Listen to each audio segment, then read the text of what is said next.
Hey, what is up, everybody? It's 10 p.m. Eastern. It might be 9 where you're at. It may be 6. I'm not sure. I'm just glad you're here hanging out with us tonight for the first time on screen with me. No, you were on screen back in, Black Friday. Either Yeah. way, Carrie's here from Defined. He's always in the chat. Now he's here on screen with us. So, what's up, dude? How you been? Long time no see. Yeah, man. Been, pretty quiet lately, just working on stuff. Um, sorry. All right, so I got the website there taken care of. Now, I just been working on stuff, and I always kind of lay low, and then I Yeah, just pop up, try to you mind my do. own. I just try to mind my own business, do my own thing, and it tends to work out the best that way. But it's been a nice ride lately.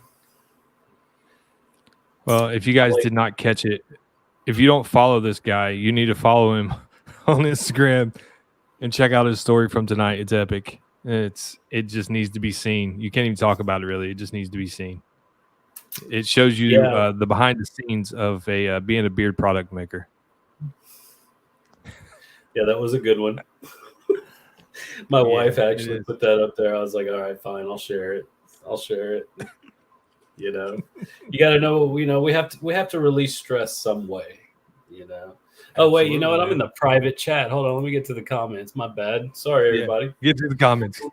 Yeah. What's up, Jason? But everybody's saying what's up. Hey, Mark Brown, thanks for the 4.99 super chat, brother. I really, really, really appreciate that.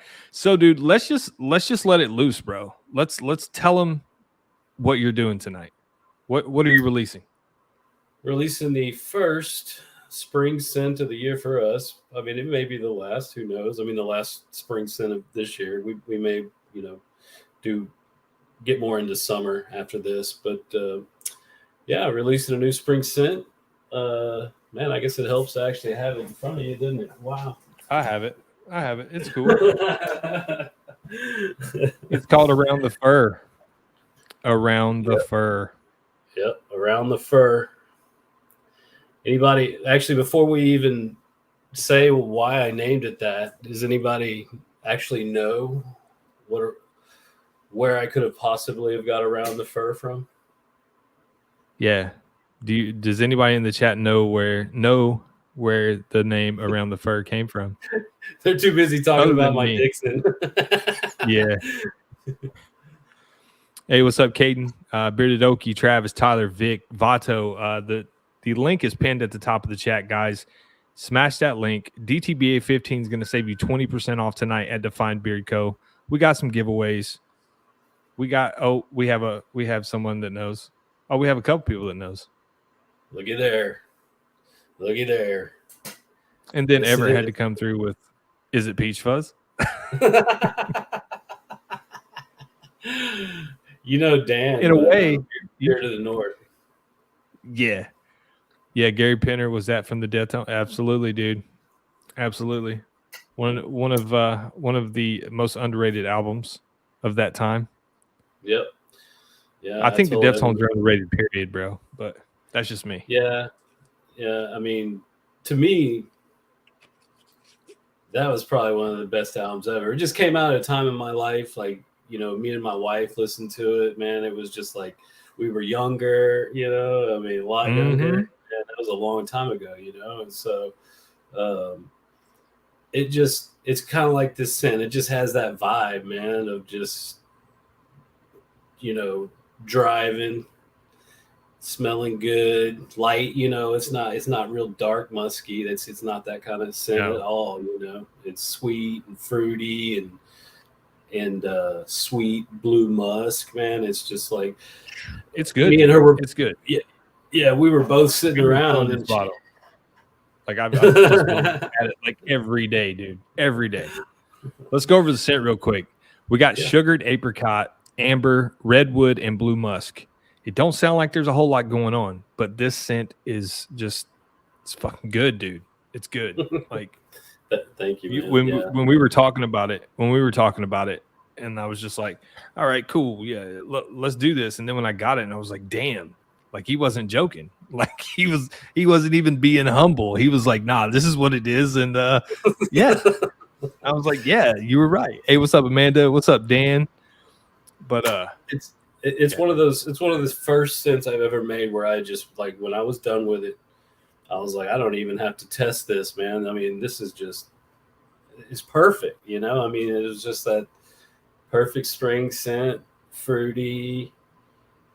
It's the sweet musk with it, the little touch of redwood, man. It was like I was just like, wow, you know, and of course it was wife approved, so that pretty much sealed the deal right there.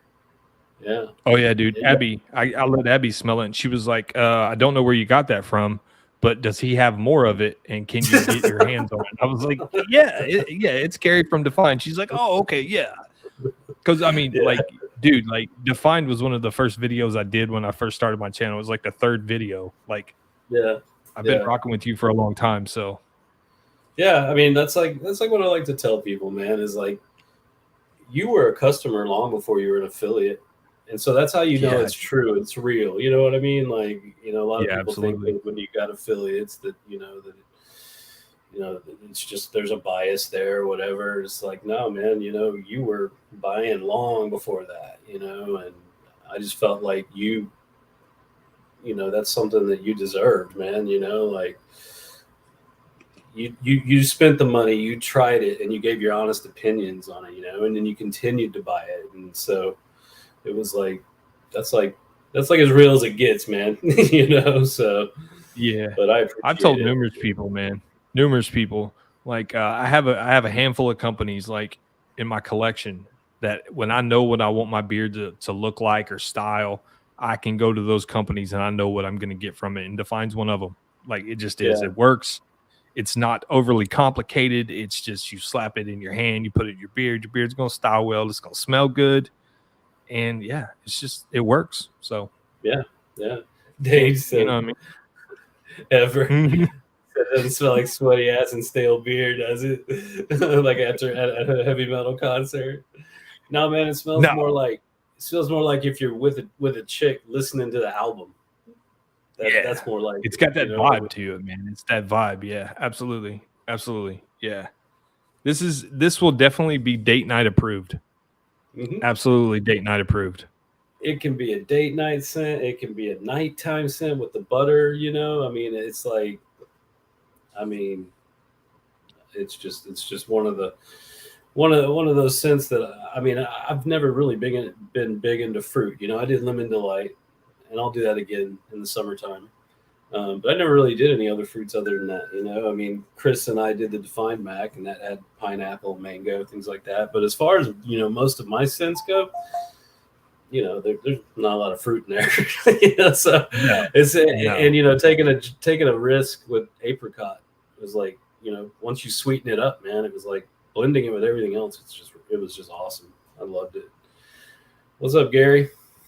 Hey, what's up, G? What's going?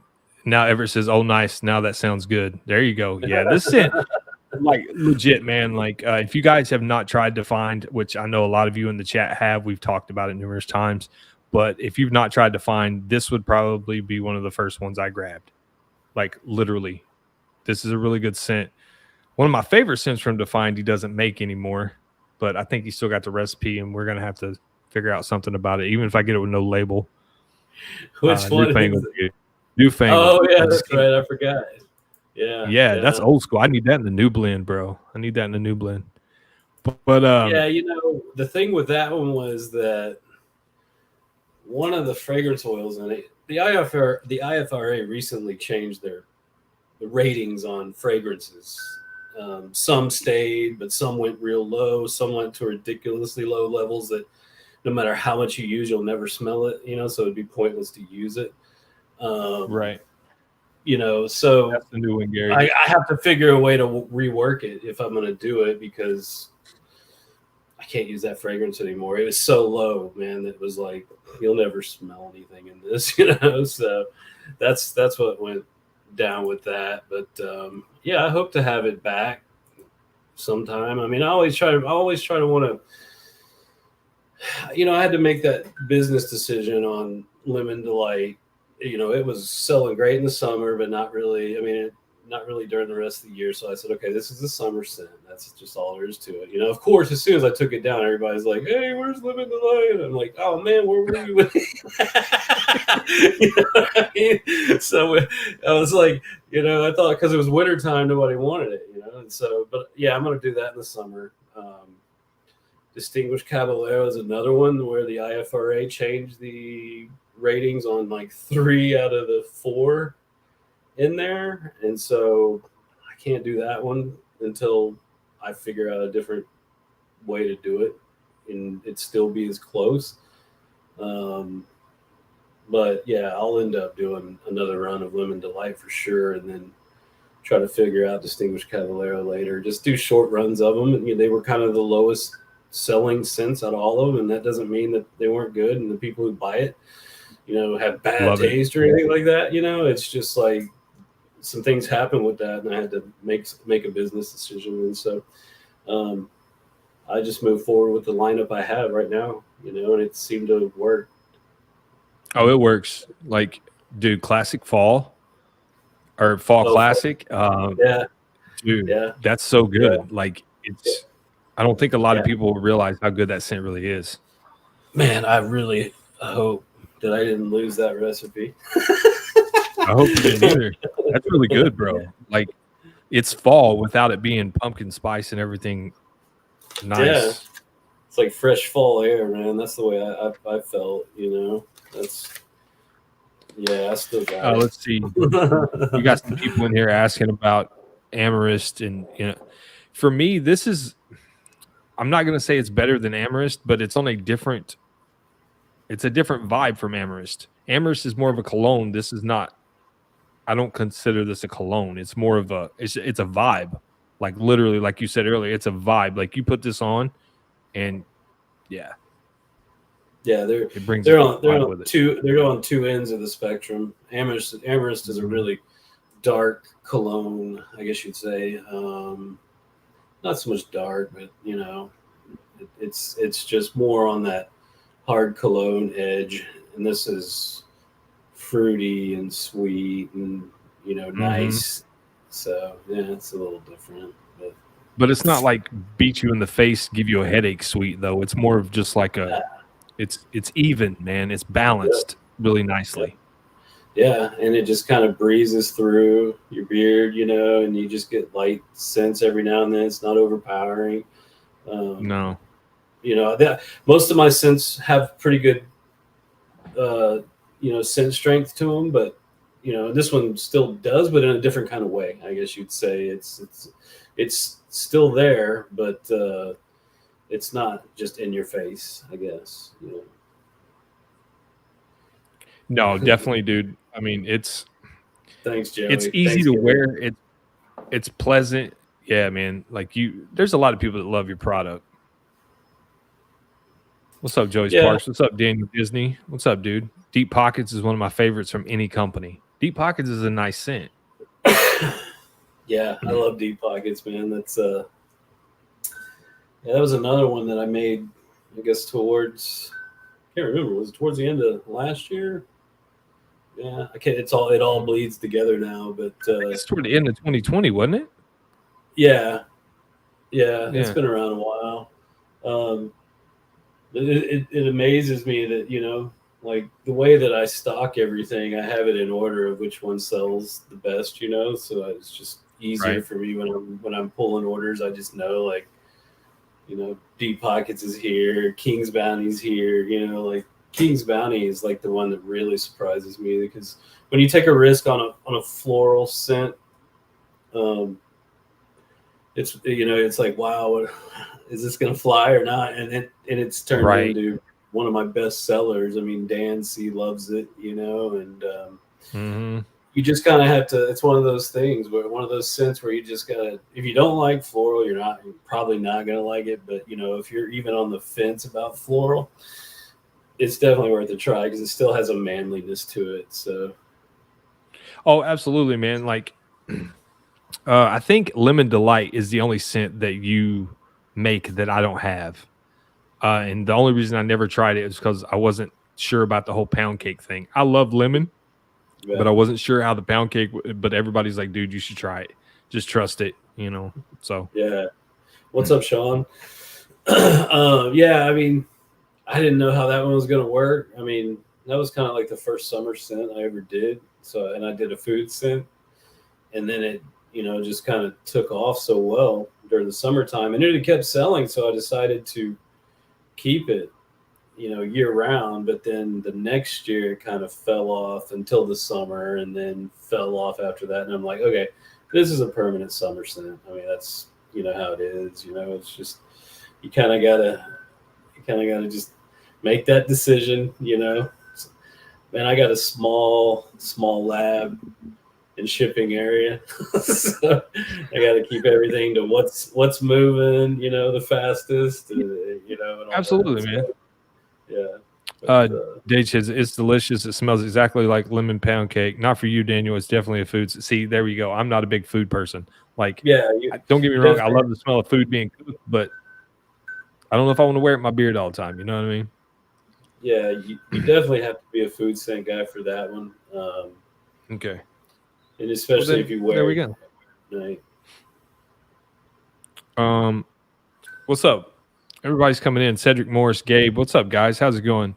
Ryan asked earlier, is new release? Yes, Ryan, we are releasing the new scent from Defined, which is called Around the Fur. I got to get my face out of the picture. And for some reason, it's not going to focus now. Put your hand but, behind it.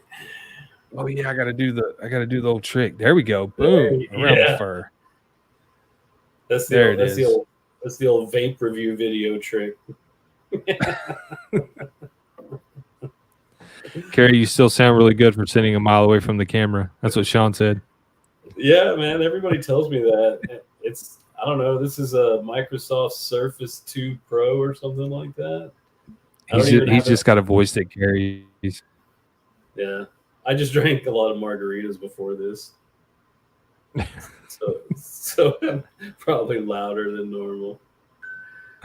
So Diablo said King's Bounty made me appreciate floral scents. That's what I'm saying. Like, it's one of those things where if you're on the fence, if you try it, I bet you'll like it.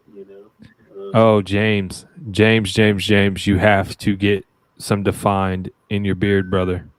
Not to mention he's from Texas as well. So I mean, you guys got to link up and get some of that Defined in your beard, James.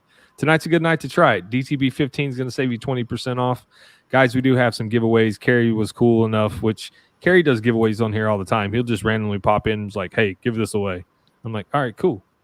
Thanks, man. I appreciate it. He's a long-time supporter. Like, he may not always, like, be chatting, but, like, he'll have it playing in the lab. So I appreciate you, brother. Yeah, I'll be messaging you. Yeah, I'll just get random DM. Yeah. Hey, what's up, Tyson? How's it going, man? Hey, Tyson. What's going on, man? We were just talking about Newfangled a little bit ago. I need to get some Defined in my life. Yes, Ellie. I really think you guys would like it. I really do. Does this work for the new drop? Yeah, absolutely. Absolutely. Travis? Works for everything except merch. Merch. Dude, have the new hats came back yet? Have you got your hats back? I knew you were going to ask me that. I actually just talked to the guy this week because he kept saying, I can't get them. And so I was like, I finally just gave up on it. And I talked to him this week and he was like, okay, I can get them now. We got them. I guess Richardson was having an issue, during the C word era. Yeah. And so they couldn't really get a lot of things. And so now he is. But yeah, so I ordered a dozen of each just to see, because I mean, I have hats on the website, but they're not the same ones. Right. I want the original, the OG. Yeah. I actually know the guy that made these. This is the trucker. See that one? You like the flat? I want the flat bill. Yeah. Yeah. But yeah, he's gonna do them. So I need to get those done. Ace of Fades versus King's Bounty. Which one is lighter and fades quicker? For me, I'm going to say King's Bounty is lighter. That's just my opinion, though. Ace of Fades will hit you in the mouth, out the bottle, in my opinion. Yeah, probably. King's Bounty would probably fade a little bit faster. I would say so. What's up, Amanda? And Carrie's pretty Amanda, freaking cool. Absolutely. yeah, Amanda's won a bunch of the Dixon gift cards I've given away before. Yeah. Man. And the Vans gift card, I believe, too, right? Wasn't she the one that won the Vans gift card? Dude, that's Yeah, one of the Van. coolest giveaways I've ever seen anybody do. Literally. A I try to Vans give gift them- card. Like, who does that? Yeah, I try to give away things that I enjoy or use. I give away my own gift cards as well. But I usually try to make the grand finale something that I wear Vans. I wear Dixons.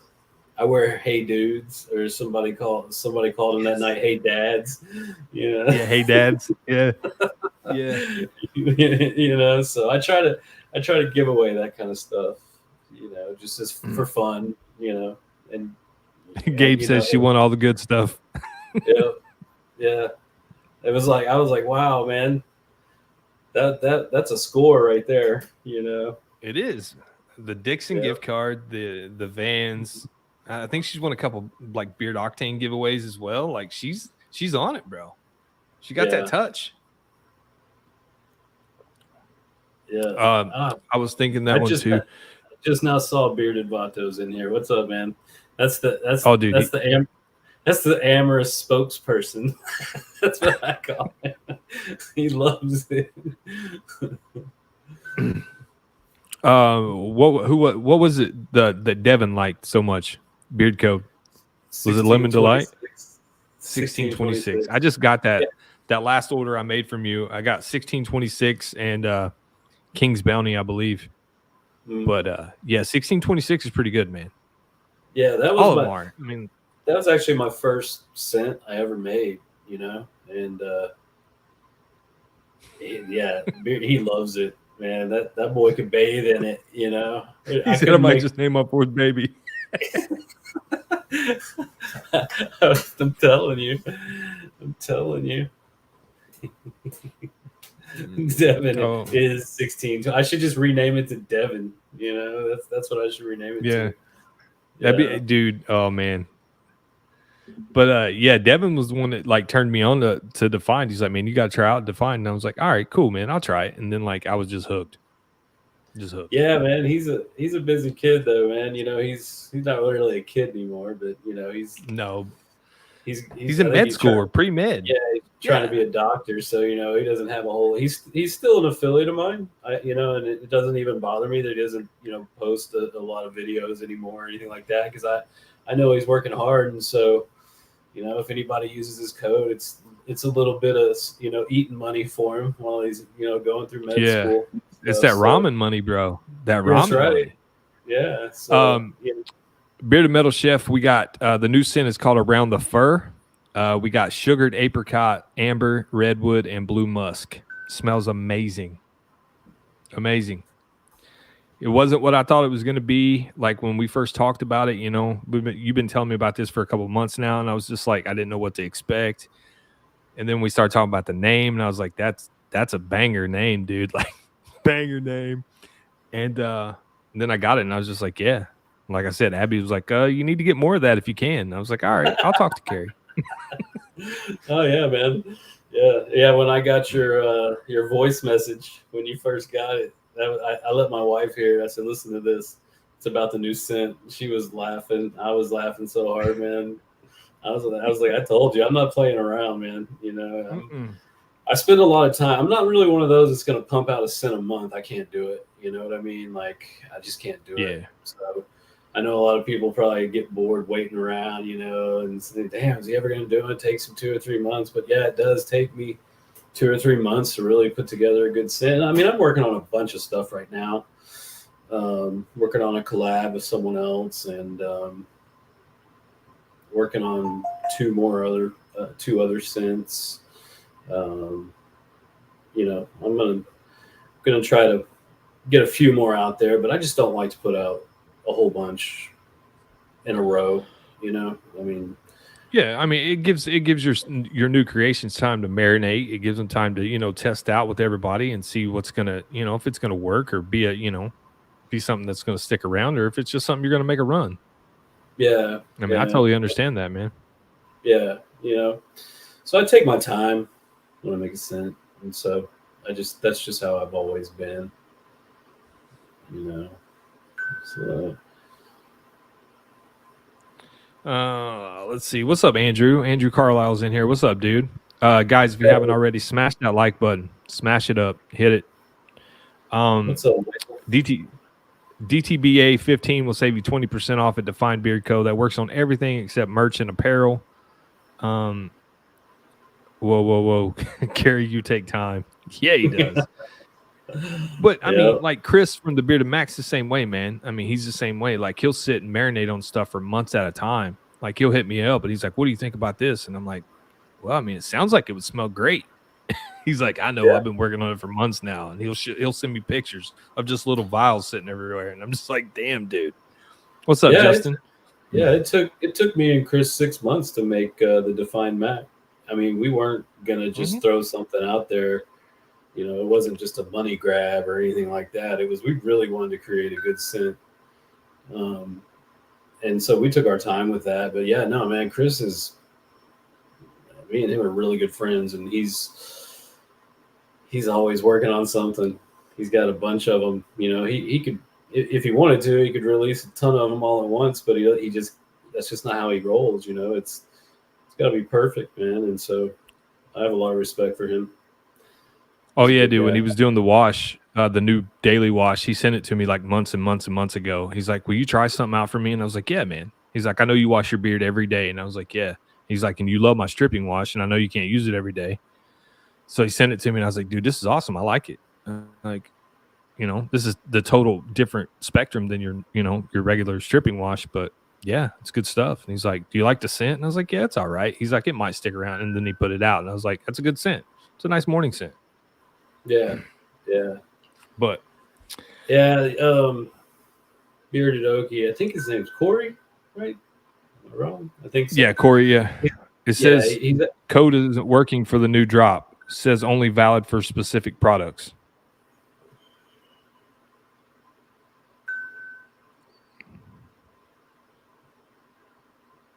Here, I'll tell you if it's working, because I got a ton of orders here. Let me see if it's working. I mean, it is only, ask him if he has merch in there. If you have merch in it, if you have merch in your cart, Travis, it won't work. Animal Track says confirmed not working. Let me see. Hold on. He said no, he doesn't have any merch in his cart.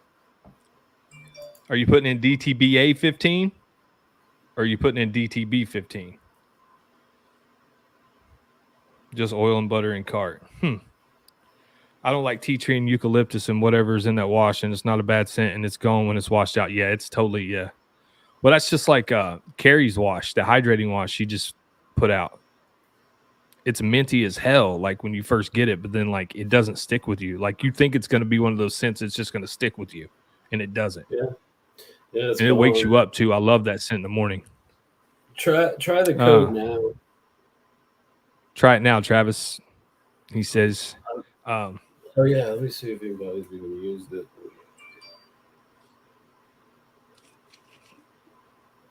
William says I grabbed Ace and Amherst. Animal Track says working now, so you're good now. Okay, cool. Yeah, I don't know what happened there. I just basically just went back in and saved it again. There you go. Y'all are good. Y'all are good to go now. Wow. Well, at least you got a ton of orders. Yeah, that email went out. So hopefully some people are popping in here too from there, you know. Yeah, there's been a few names that I have not seen. But everybody's welcome here. We all just shoot the shit and have fun. Yep. Gabe says, yeah, the wash tin is so good. Love mint and tea tree. Yeah, man. It'll wake you up in the morning. Yeah. Oh, Okie wants to know if Defined Max coming back. Oh, yeah, that's what I was about to start talking about before he said that the code wasn't working right. That's another one of those where we had planned on doing it. And one of the one of the fragrances that we use, the one we actually, Chris and I call it magic. That's not really what it's called, but it just was like it rounded it out so perfect. But that Speak of the one, devil. yeah. What's up, Chris? They changed. Chris. They dropped that one down too to where it's almost unusable. So it pretty much is going to make the Define Mac be obsolete unless we could find something else, I guess. But the IFRA has changed so many fragrances. Like, I'm serious, guys. If you have a beard company, you need to go make sure you're checking your current scents, because some of them have dropped down from really high to almost nothing. Later, Jason. Thanks for hanging out, brother. But maybe we'll figure it out. Chris is a smart guy. He said my radar went off. What's up, Chris? Amherst is so good. Sending in my custom 4-oil holder as part of my Hall of Fame oils. Damn, that's pretty good, man. That is. Who is that? Oh, Ryan. Hey, what's up, Ryan? Yeah. Why are they wanting no to idea. do more and more regulations on scent? It's like, how can something be this percentage for years and years and years with no problems, and then all of a sudden they just come in and drop it down to here, where it's almost like you're not even going to smell it with that's such a small amount, and so that changes the whole vibe of the scent, and right. See, that's what I'm worried about. Like, you got all these favorites out there, and then it's just like, man, you can't even make them anymore because if you try, it's not going to be the same. Yeah. I have a problem with one right now. We have until the 10th, I believe. If you have it on your shelf at the 10th, by the 10th or before the 10th of next month, you can still be selling it. So I'll have to make a bunch of it. But one of them is a couple of the fragrances in it have dropped down so low that chronic ED. I only have one scent that's in jeopardy right now, and I'm trying to figure out another way to do it. But it's really hard, to make something smell exactly like you just made if you can't use the same amount of a certain fragrance, so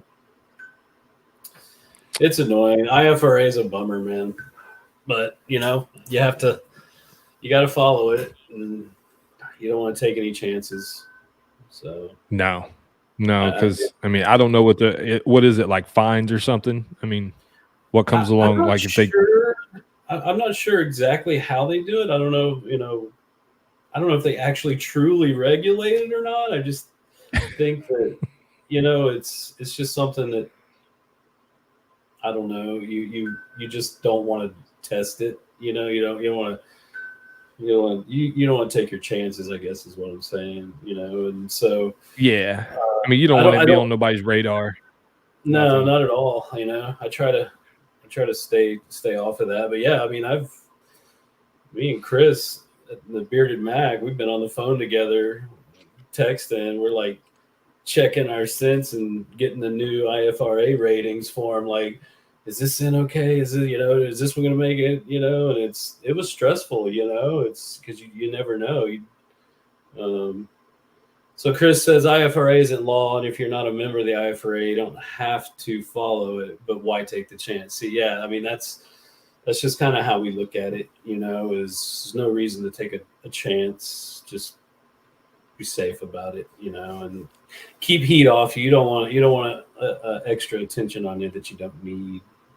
Right. Hey, thanks, Donald Long, man. I appreciate that super chat, bro. I really, really do. Keep clocking in. Dude, I got up this morning at 4 and I was just like, oh, this hour, like 5's different. For some reason, 4 is totally different than 5. I don't know why, but you get up at 4 and I was just like, oh, this is horrible. But still got the day done, so it's all good.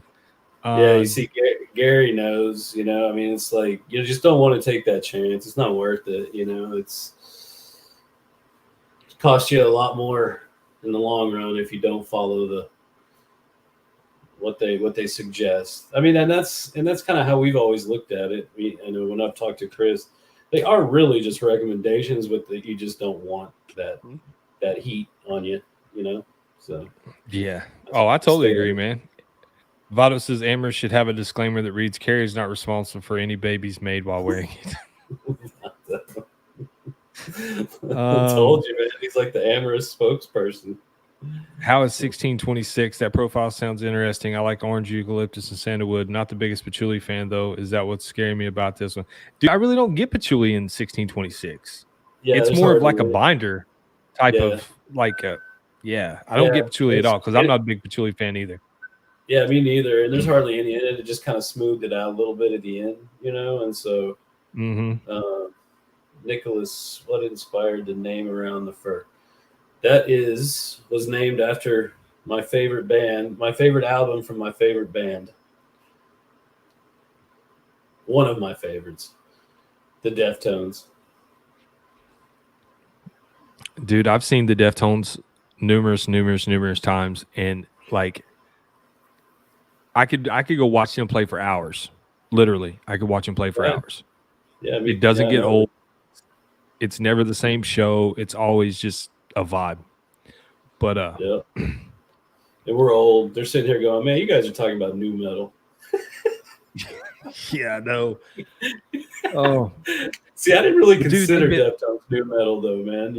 No, they got came lumped along into that category. Yeah, absolutely. I mean, when they do covers of stuff like Sade and what's the other one they did? Damn, I was just listening to it the other day. But like when they can do a song, like Chino has a voice that is just crazy. Like he's got so much range. He's kind of like Corey Taylor from Slipknot. They have so much range that they can do just about anything. Yeah, like the White Pony album when he got all soft, and it's like you knew that's what separated them from new metal, I think, and they just, I mean, it was the problem was they came around. I mean, they started just the same time Korn and all the others did, so they got lumped into that category. And there's nothing wrong with those because I listen to Korn too. Not a whole lot, but I did. I used to listen to it a bunch, but the Deftones is just that one band from back then that I still listen to almost every day, if not, at least every other day. And most people don't even realize how many albums they put out. They're still pumping. No, they have they still make new albums. Chino did have an issue with his voice, but they're still putting out.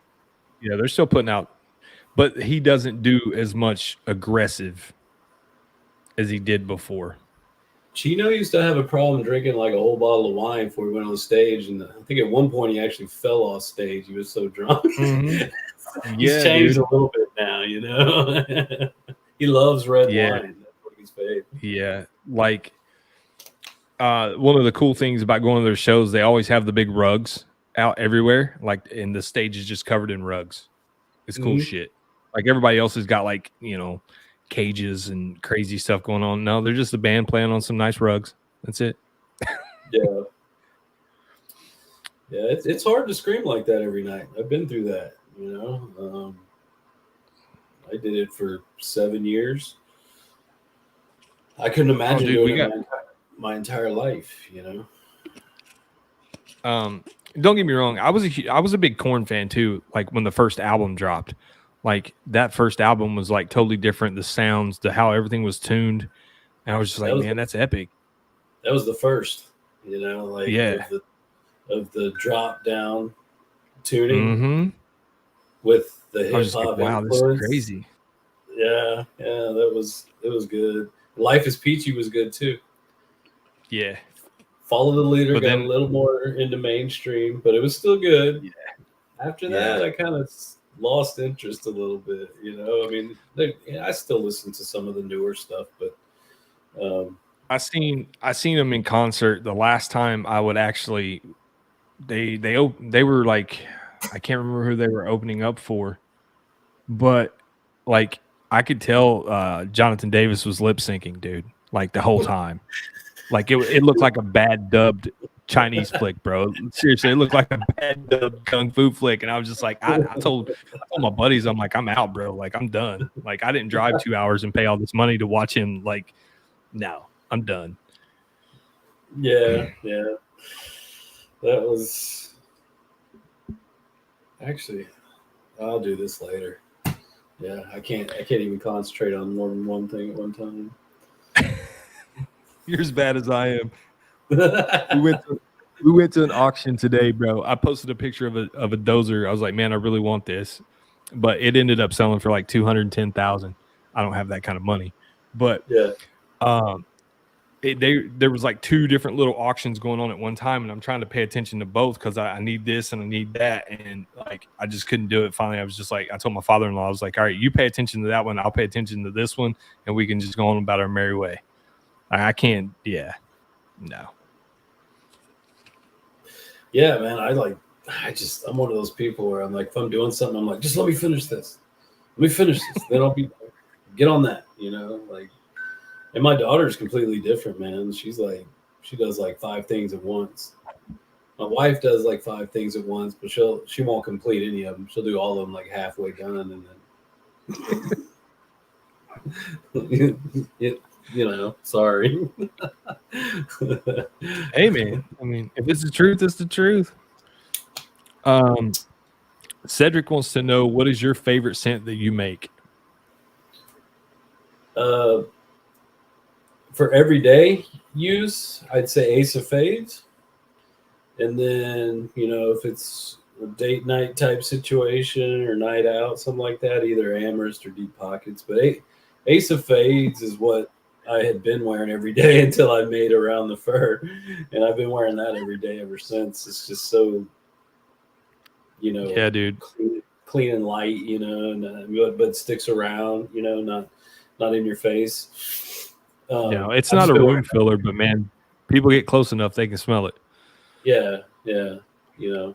Every time I ever put the butter in, I get in bed, my wife's like, "Oh my God, it smells so good." Yeah, I guess I'm keeping this one. Same. But let's see. Hey, what's up, Nick? How's it going? Ace of Fades is just a ridiculously good scent that can be worn for literally any occasion. Yeah, that's why I wore it so much. It's just for whatever, just fall classic coming back.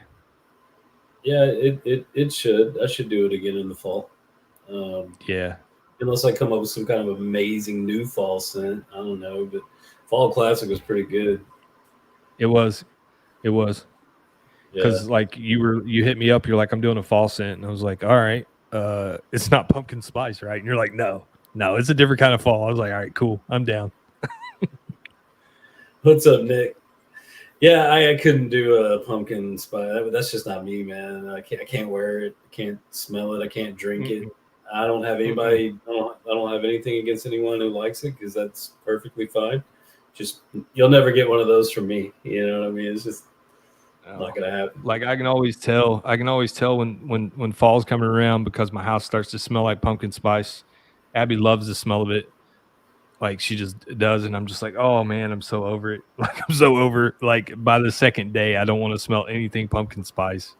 Yeah, like I just yeah. This doesn't get said enough, but Kerry's got one of the best beards in the game. He does, dude. His beard's always on point. I don't think I've ever seen, like, dude, you need to post like a first thing in the morning wake up picture. Seriously, because your beard's always on point, bro.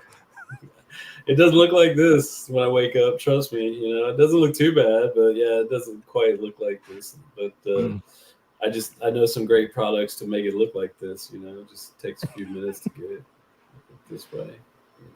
See, that'd be the cool thing. You can just walk out into your lab. Yep, I can just pick whatever I want, most of the time.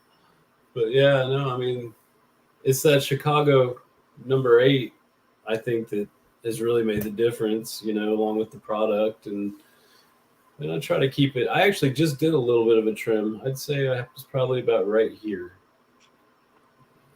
I'm about to do one, man. I'm about to I'm about to take a couple inches off the bottom.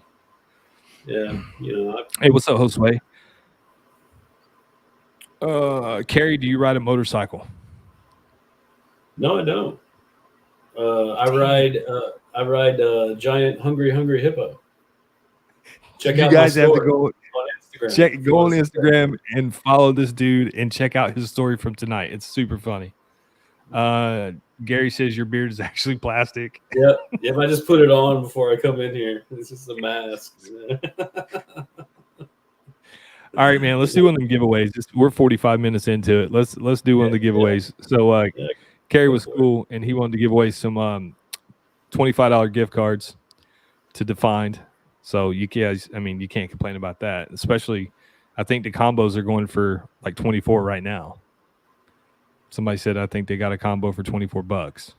Yeah, after he got it for after the discount. Yeah, Yeah, that's they're not bad. $29.99. So with the discount, it'd be about $24. Yeah. Yeah, so you might pay a little bit of tax and shipping, but that's it. Yep. All right, guys. So only go once. If you get prioritized, I do apologize. You can still hit up the website, use the code, save 20%, get a combo for $24. As soon as I give you the range, you can go. Only go once. 1 through 20. 1 through 20. Yeah, 28 with shipping after code. That's not, dude. That's dirt cheap, especially, yeah, for this golden goodness. Look at that. It's golden. It's beautiful. Yeah, And the number I like to, golden. even though I use sweet almond oil and fractionated coconut oil, you can tell that it's not 80% that. It's No, you can it's definitely just, tell. yeah, it's pretty balanced. So Oh, we do have a winner. Hey, what's up, Archie? Too drunk to taste this chicken? oh hell Multiple yeah. people had the right answer. I just got to go back up and find the right one.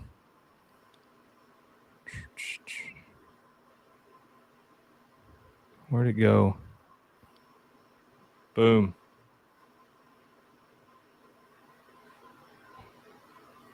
Number 11. Congratulations, Joey Sparks. You are the winner. Get a hold of Carrie. You want him to hit you up on the IG, or you want him to send you an email? Send me an email because my IG DMs are jacked. They get messy. So They I'll get respond. messy, and if he's riding a hippo, you're not going to get a response. Yeah, you can go to the website and the contact emails on there. Yeah, just hit up the website, Joey. Guys, don't worry. We got another one, so we're good. If you didn't win this one, we got another one to give away. Does it go off who says it first? Yes, it's who I see on my screen on my side first. You're always going to see it first on your screen. You're always going to be first on your screen. It's whatever I see on my screen on my side. Do apologize. It sucks getting prioritized. I've been prioritized numerous times early in the early days. But don't be scared of 1626. It's clean, fresh, and light. Yeah, you won't smell like patchouli. Trust me. No, it's a really good scent. Ken's awesome. I think Ken's Dude, he's in got Hawaii, an epic beard. right? Yeah, he's originally from Indiana, and now he's in Hawaii. Yeah.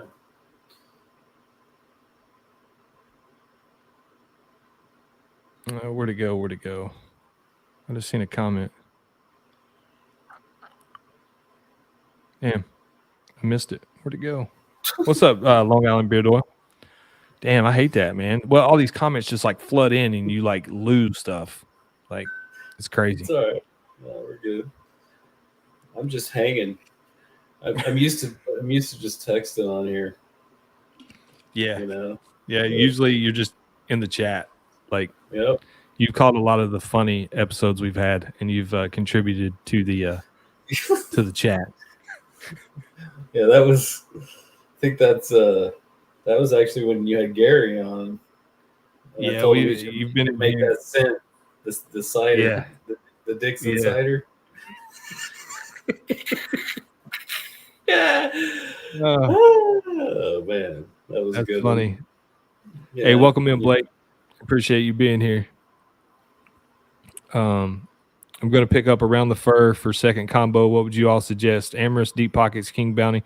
Dude, I'm probably going to say Deep Pockets for your second. Yeah, because Around the Fur is going to be softer, so Deep Pockets is more along the lines of a cologne, I guess you'd say. Pretty close. Dude, pretty close. All right. So when I first got, which one is it? Which one's that has the Tobacco Absolute in it? I'm drawing a blank.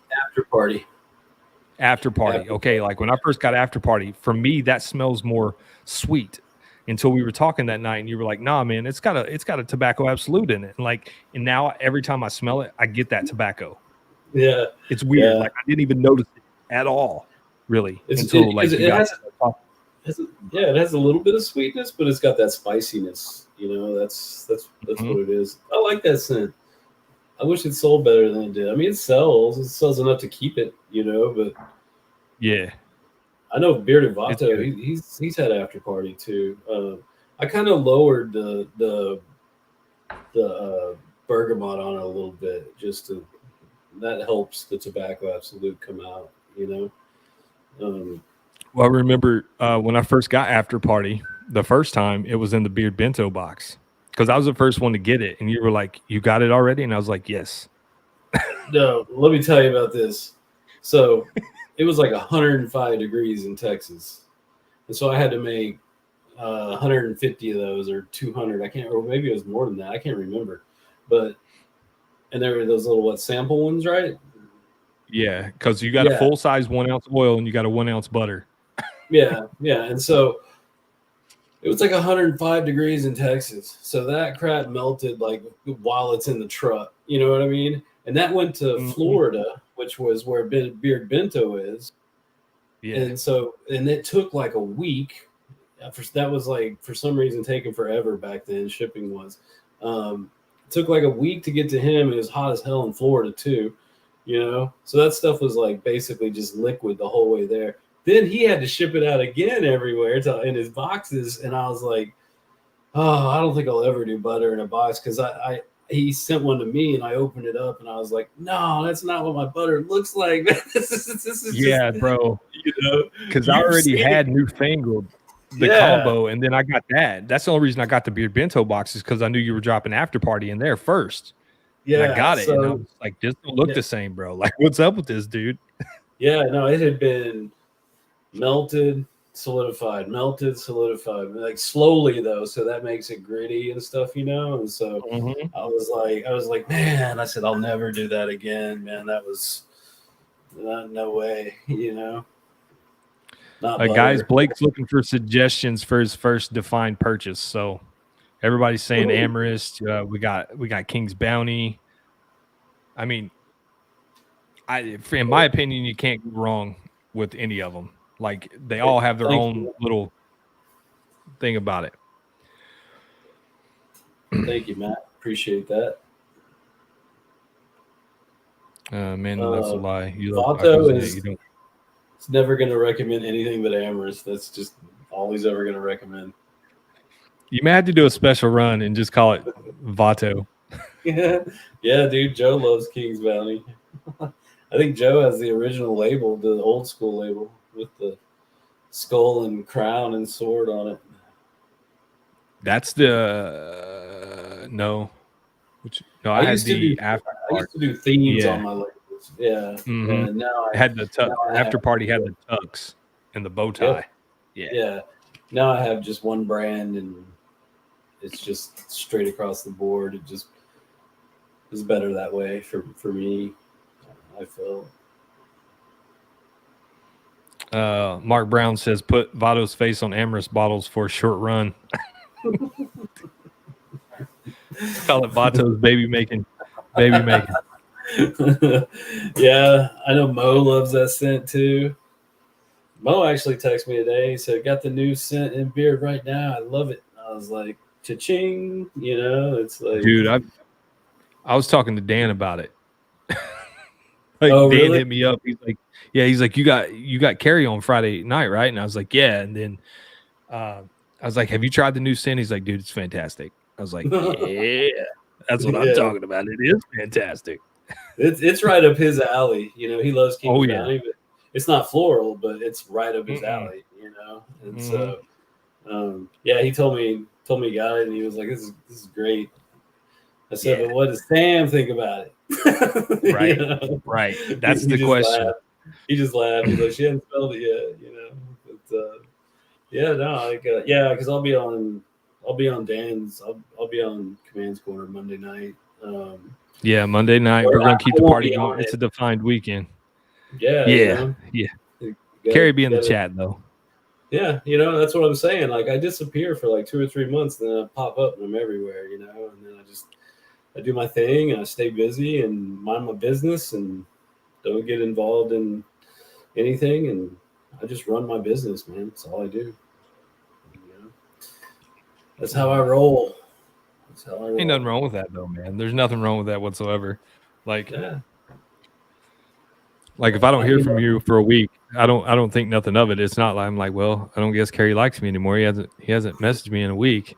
And then all of a sudden we'll talk for a few days and it's just like some random shit. And I'm like, yeah, there he is. yeah, He's just chilling.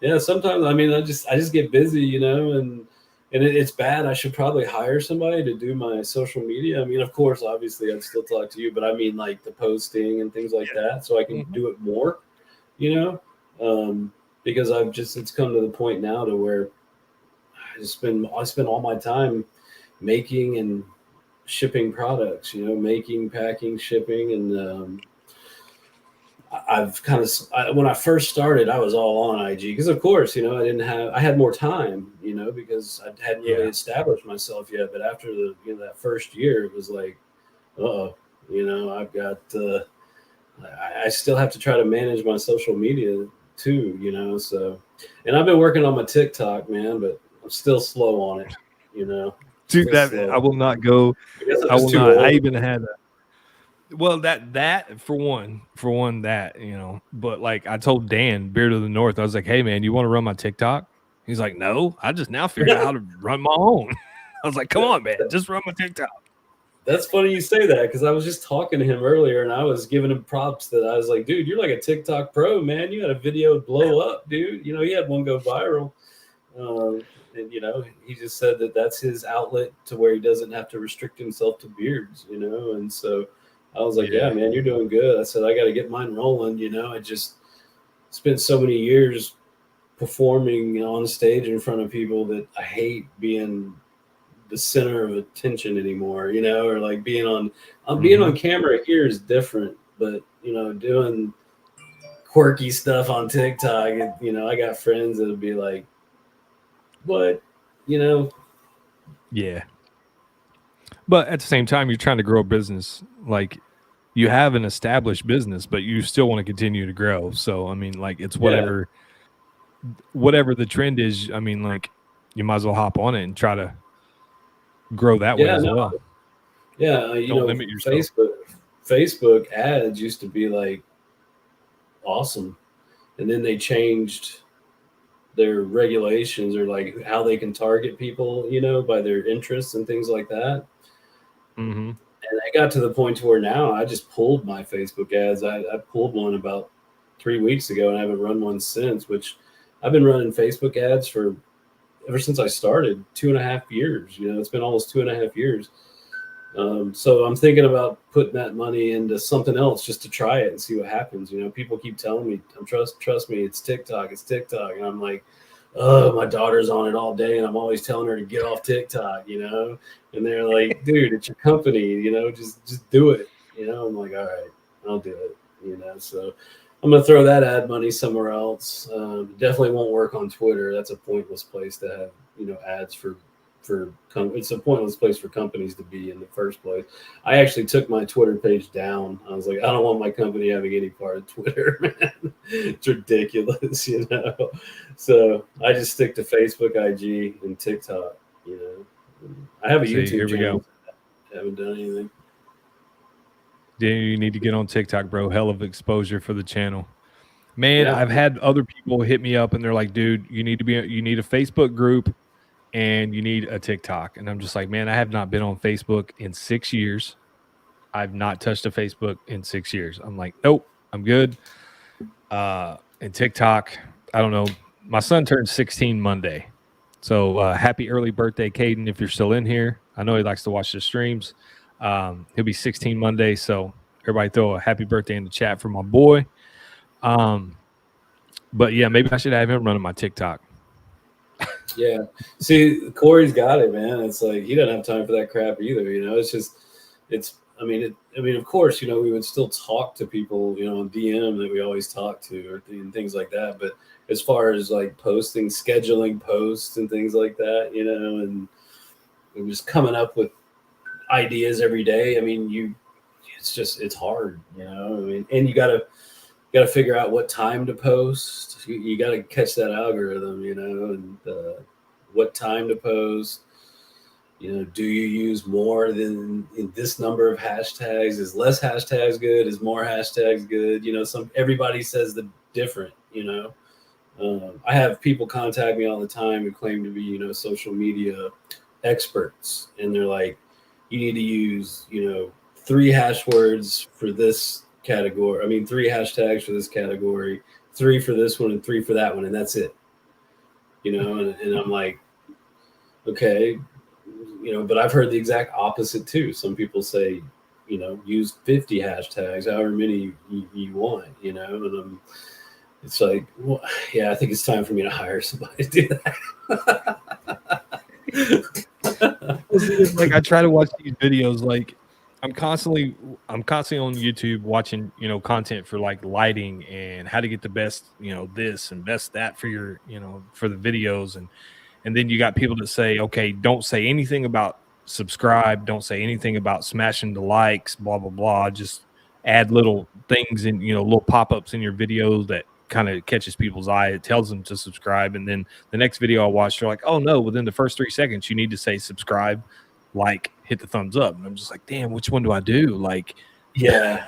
Yeah. You know what I mean? There's some people that say saving the post is like really good for the algorithm. And, some people say it's not. I'm just like, I'm so confused. Corey's right. I'm sure he's just, I've talked to him before about this, but we've thrown away tons of money on ads because you run them and you see if they're working, and if they're not working, then you pull them down and you try again. You just keep trying, but you're losing money the whole time. And you just keep trying until you finally hit.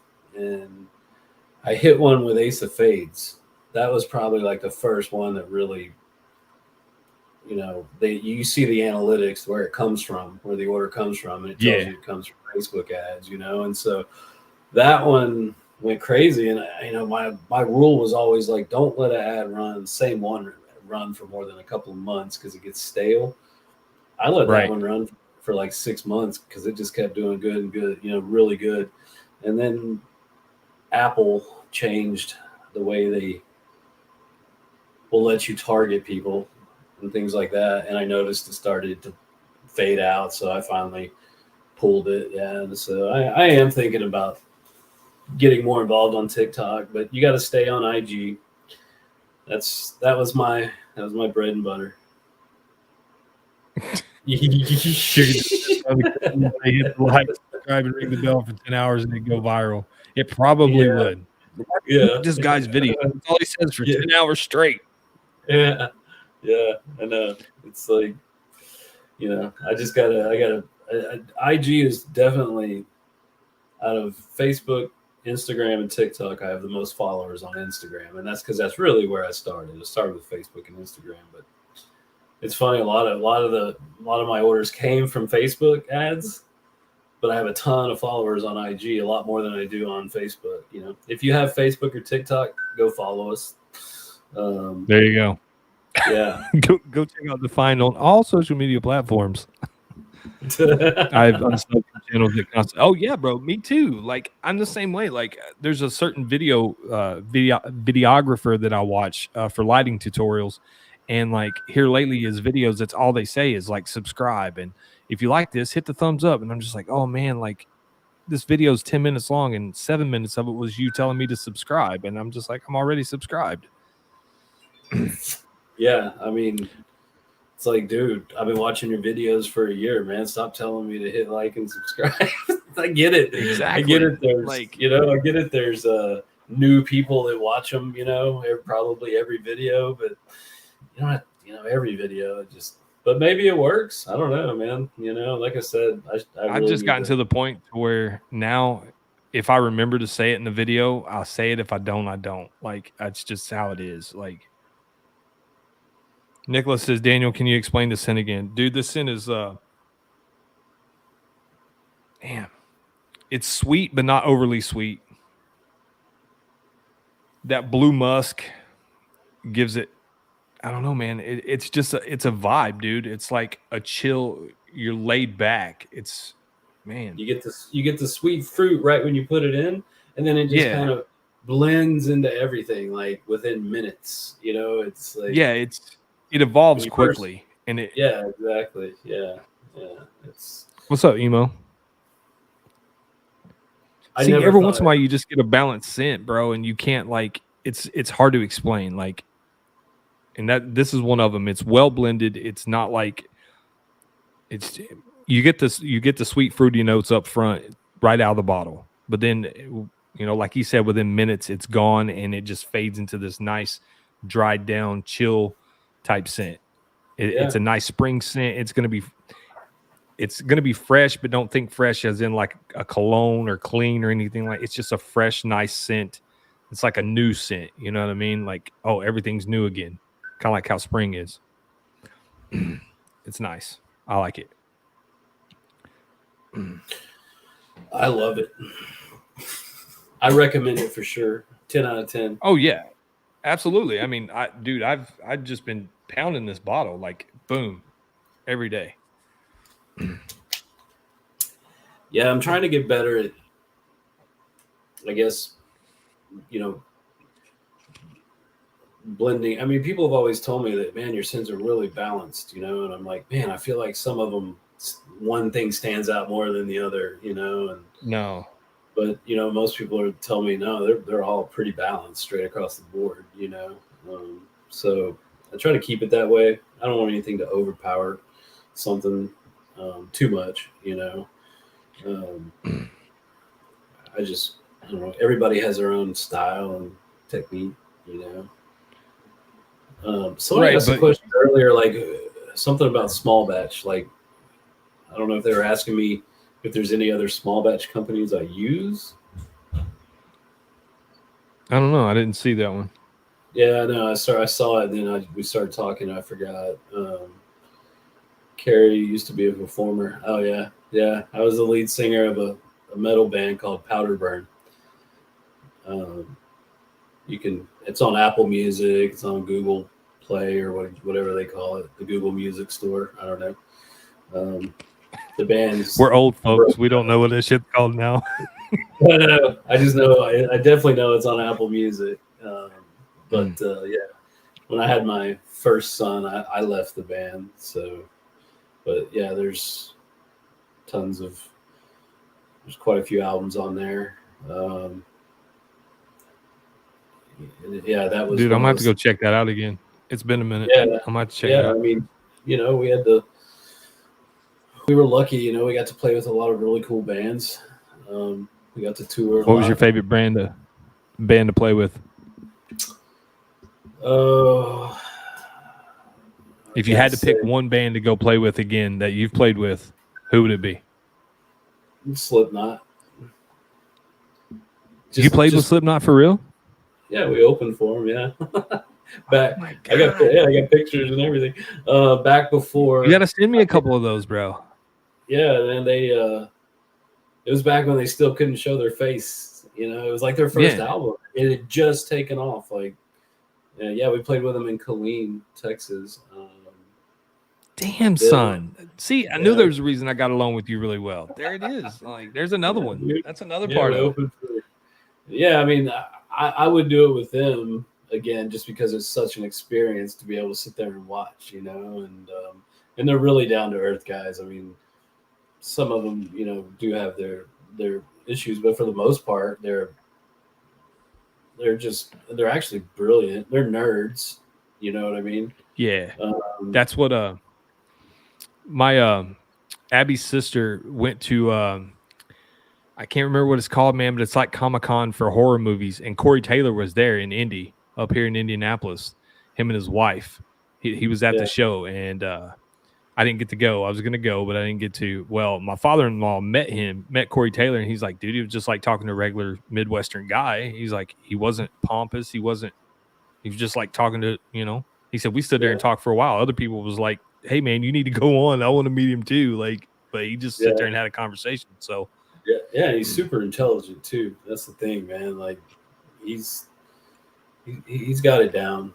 You know, Joey was pretty cool. You know, I mean, I feel like all the ones that were in the band when we played with them are dead. You know, like Paul's gone, yeah. Joey's gone.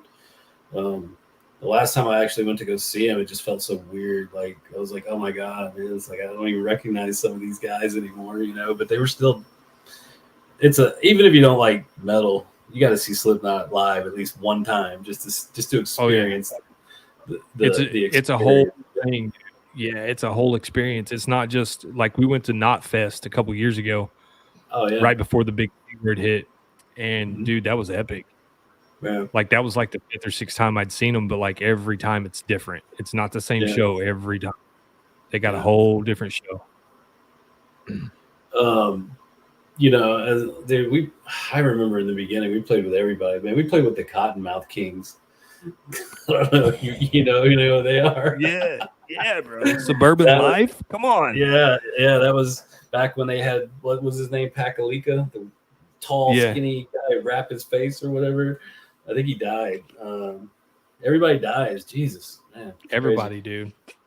crazy. Carrie, do you also have a full-time job? Technically, I do. I'm a paper broker, so I don't have like an office that I have to go to, and I only get paid for what I sell. You know, so I guess you could call it that. I get to spend a lot of time on this. You know, that's the blessing. You know. Hey, there you go, Vato. I have the fat bell on now. There you go. Yeah, Cottonmouth Kings. I'm telling you, dude, that was some good stuff. Yeah, man, we played with. At one point, there was a list online of just, but we're so old now. I doubt it's even up there anymore. Anthrax, Misfits. Ooh. Yeah, we played with them. 6 Feet Under. That was Mhm. crazy. That was nuts. That was actually the same show with the Misfits. Mudvayne. Oh, no shit, dude. Mudvayne's Yeah. Yeah, we played with that's Mudvayne and Nothing Face. I don't know if you remember them. mhm. I think their lead singer may have died. I believe so. Dude, Yeah, everybody's gone, bro. yeah, but no, Everybody. our band was signed to a management company, and back then the bands were us, Powder Burn, Drowning Pool. Damn. Yeah, this was before like they had Drowning Pool, like before they blew up. Un Loco. I don't know if you remember a band called Un Loco. Mhm. We were they were from Austin with us, and then a band called Soak. So this management company, that was like their four. We were like their four main bands. Soak, the bass guitarist is now the bass guitarist for Disturbed, I believe. John, with the long dreads. Yeah, okay. Yeah. And Un Loco, I think that guitarist went to Goldfinger for a while. He played punk rock. I don't even think, does Un Loco still play anymore? I have no idea. I don't think so. Yeah. So, Hey, yeah, what's I up, mean, Brian West? ever get around Pantera? Yeah. We went to their strip club a lot in Dallas. Had a few Blacktooth Grins.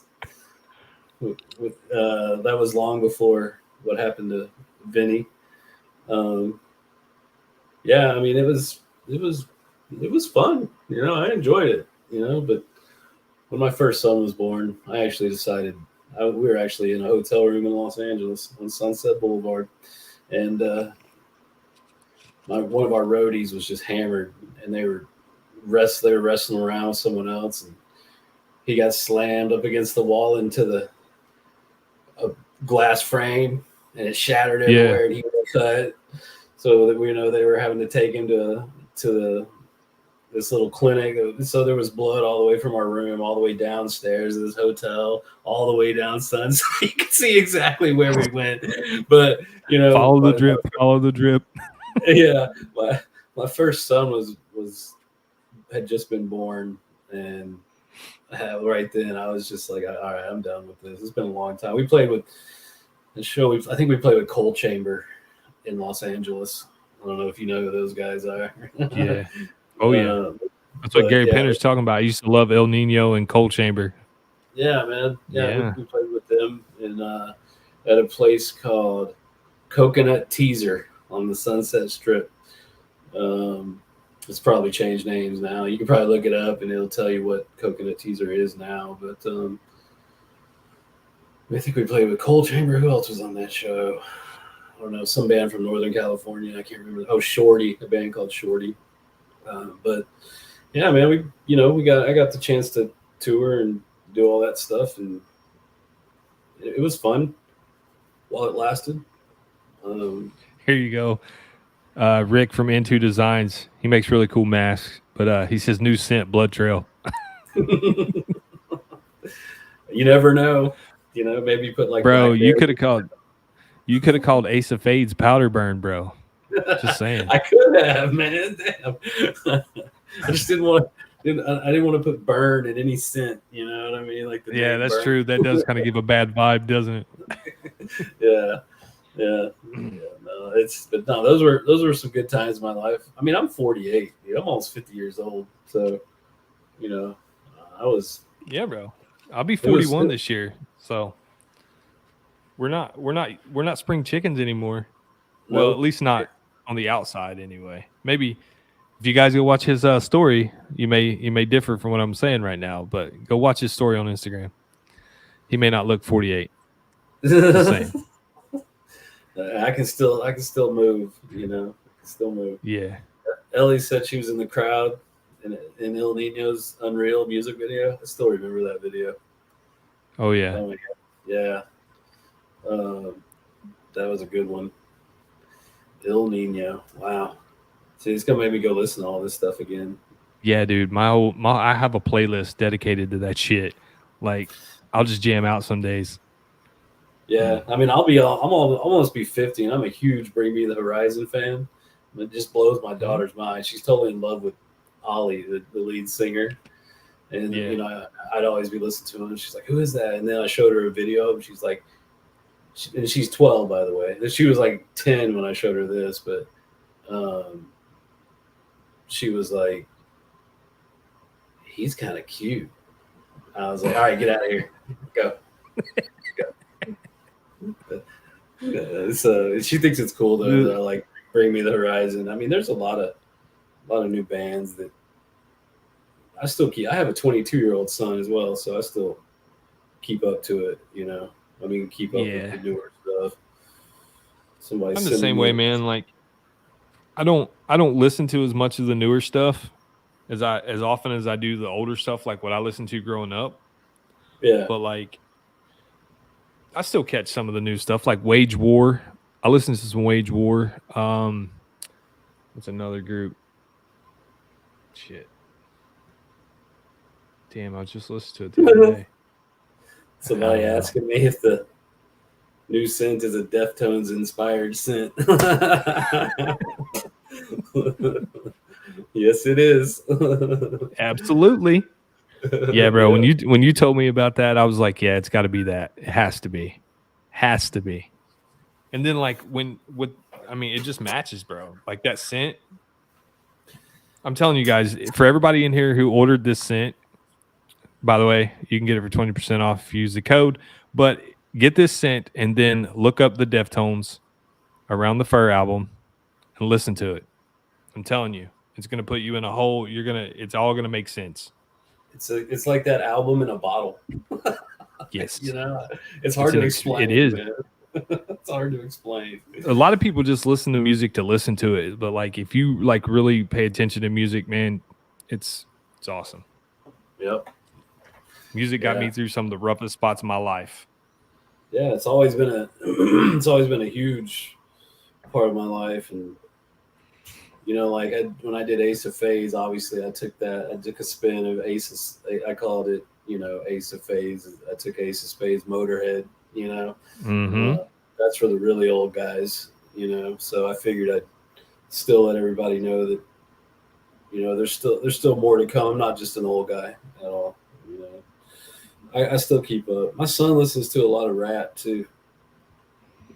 See, I can listen to old rap, bro. I can listen to old rap. I cannot listen to new rap. I just can't. It don't make sense to me anymore.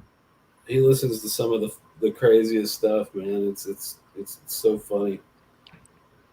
I'm sorry. I just got an alert that something's out of stock, so I got to see what it is. That's a good thing, man. It's not good for you, but that just means it's selling. I don't think it is. I think what it is I made it and forgot to update it. Let's see. Yeah. Whoops. Okay.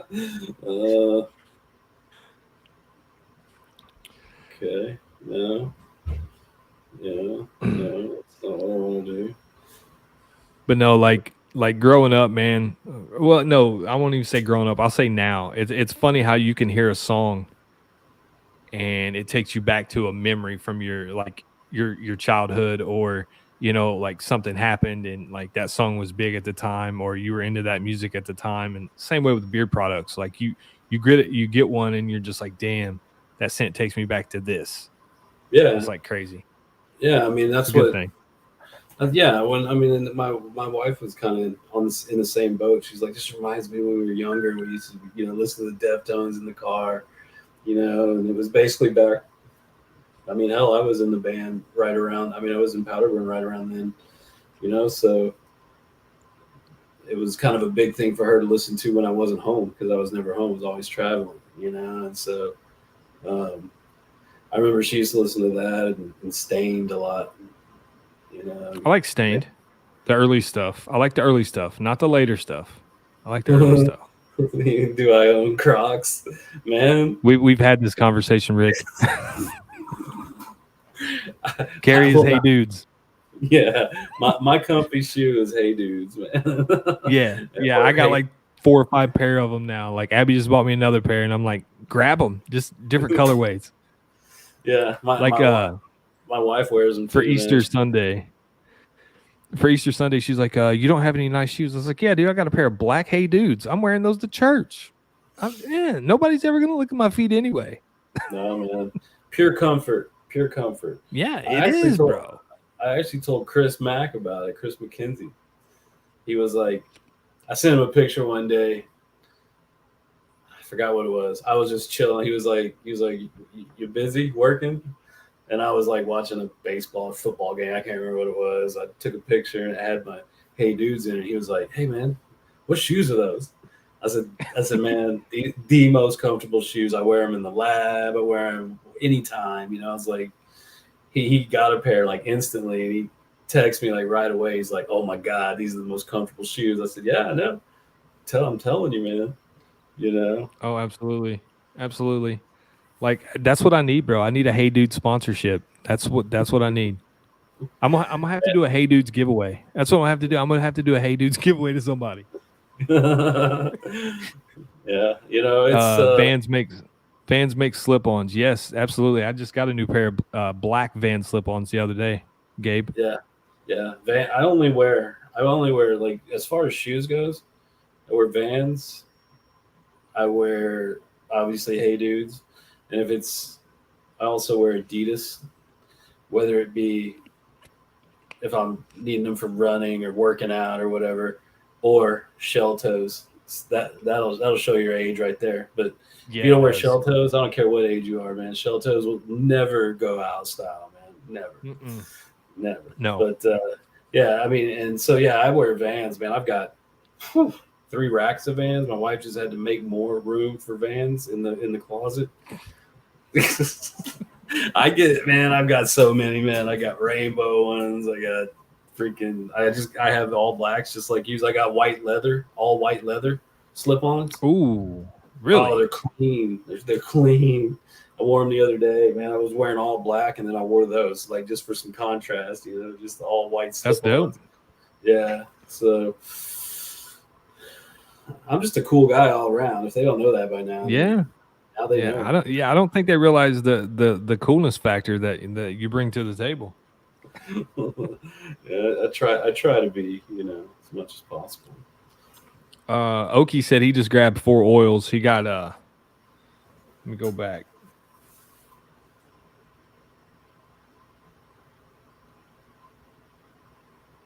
What'd you get, Oki?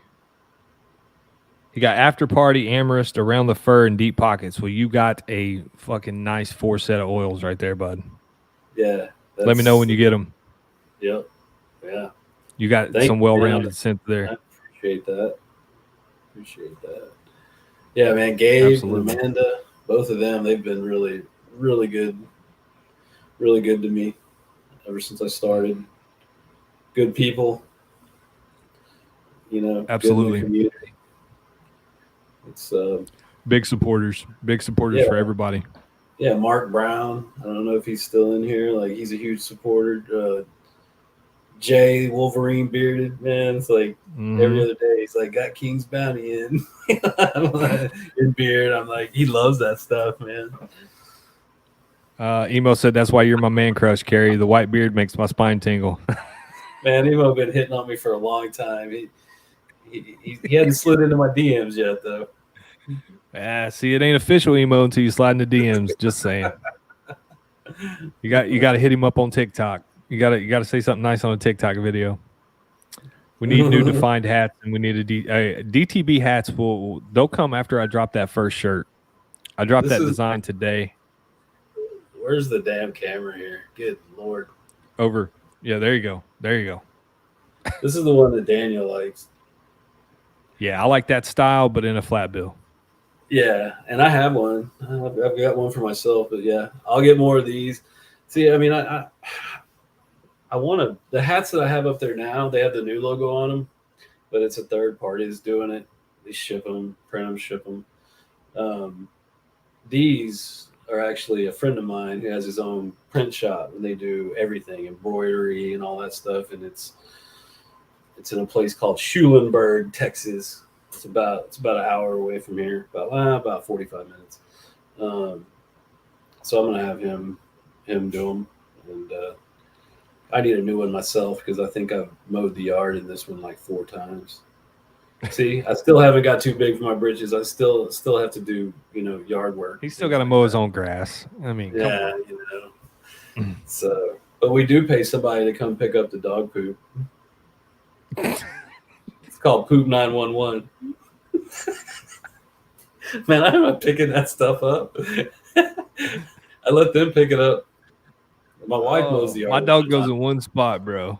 My dog goes in the same spot. We just got a new puppy too. So we have one.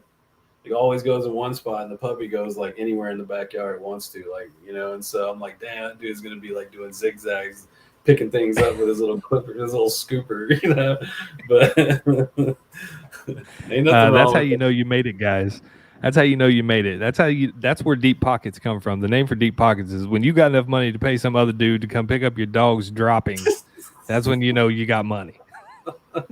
Yeah, I mean, we also don't like cleaning the house. I spend so much time cleaning my lab that I don't ever want to clean the house. So we have a maid that comes, maid service. That's about it. Yeah, that's about all the luxuries we have. I just have a maid and a guy that picks up my dog. Yeah, come on, bro. Yeah. Hey guys, hey, seriously. Make sure you buy as much defined tonight. That way the maid gets taken care of. Carrie can't lose the maid, so we got to make sure we got to keep him out of stock on beard products. If anybody needs some paper, he is a paper broker. So yeah, I spend so much time keeping this place clean that by the time I'm done and with this, like at home, I'm like, I don't want to mess with that. It's. Yeah, I don't blame you. And my wife hates cleaning too. Like she was telling me the other day, she wants to pay somebody to start doing our laundry. See, now that I couldn't do, man. Like I have to have my when shirts it comes a to my certain laundry, way. that's how I am. Like Abby Yeah. doesn't even do my laundry. I do my own shirt laundry because my shirts have to be a certain way. I don't dry my shirts. My shirts, you know what I mean? They get washed and then they come out and they go directly on a hanger. And yeah, Yeah, I you do my got own some shirt shirts. laundry. You got some shirts you can dry and some that you can't. Some you got to hang up. All the Mhm. Dixons have to be hung up. That for me, Yep. that's just how it is. Yep. I and t-shirts too, man. I'm particular about t-shirts, man. Like I don't like to over dry them. I try to keep. See, I don't even dry my t-shirts, bro. I just hang them. Every one of my shirts get hung up. Yeah, everything gets hung up. Yeah. Next scent will be Maid's favorite. French Maid. There you go. 10 more orders and Carrie has a real life bidet service when they just hose you off. Man, I have thought about that. Not a service, but an actual bidet. Just something about it.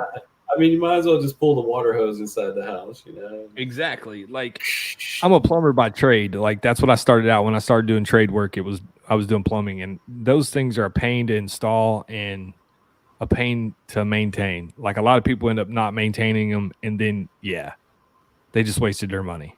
Yeah. Like I had a guy one time. He's a big stock guy. He moved from New York to Indiana, and he wanted heated toilet seats. He didn't want his whole toilet heated, just heated toilet seats. Mm-hmm. And then after everything was ordered, he's like, "Nah, I think I just want a bidet. Can you put a heated seat on a bidet?" I was like, "Do you need a seat? I mean, you have a nice water hose out there good pressure." And he got the joke eventually, and like it was funny, but dude was cool. But it's always been weird. Like after you spray it, do you still dry it in paper towel? You still got to dry it. That's just it. I mean, like you still have to dry it. You're not gonna walk out of there with like soggy pants, are you? I mean, I don't know. It just seems like more work, Yeah, like you're adding a step because you still got. I mean, you still got to clean it or dry it. It's not like it's not like the car wash where you have a big ultra blower that comes out. I know. And you know how it is when you get toilet paper like soaking wet, it just like sticks to everything. Like that's what I picture. Yeah. Like what? Like you wipe and then have to spray again, or what? Or do you just use a towel, like a real towel after that?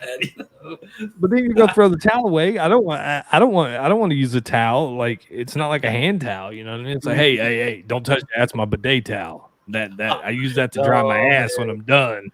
So you got when you have to go to the dollar store and buy a bunch of towels to throw away because you're not going to want to use that. You see your wife going there to grab the towel to dry her face off, and you're like, no, that's the ass towel. Don't use that.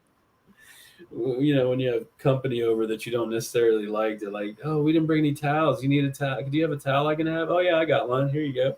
Yeah. Give them the bidet towel. Here you go. Here we go again. We've already done it. Yeah. We've gotten off track. It happens every time. Saves paper uses. Good for Earth Day. Good for Earth Day.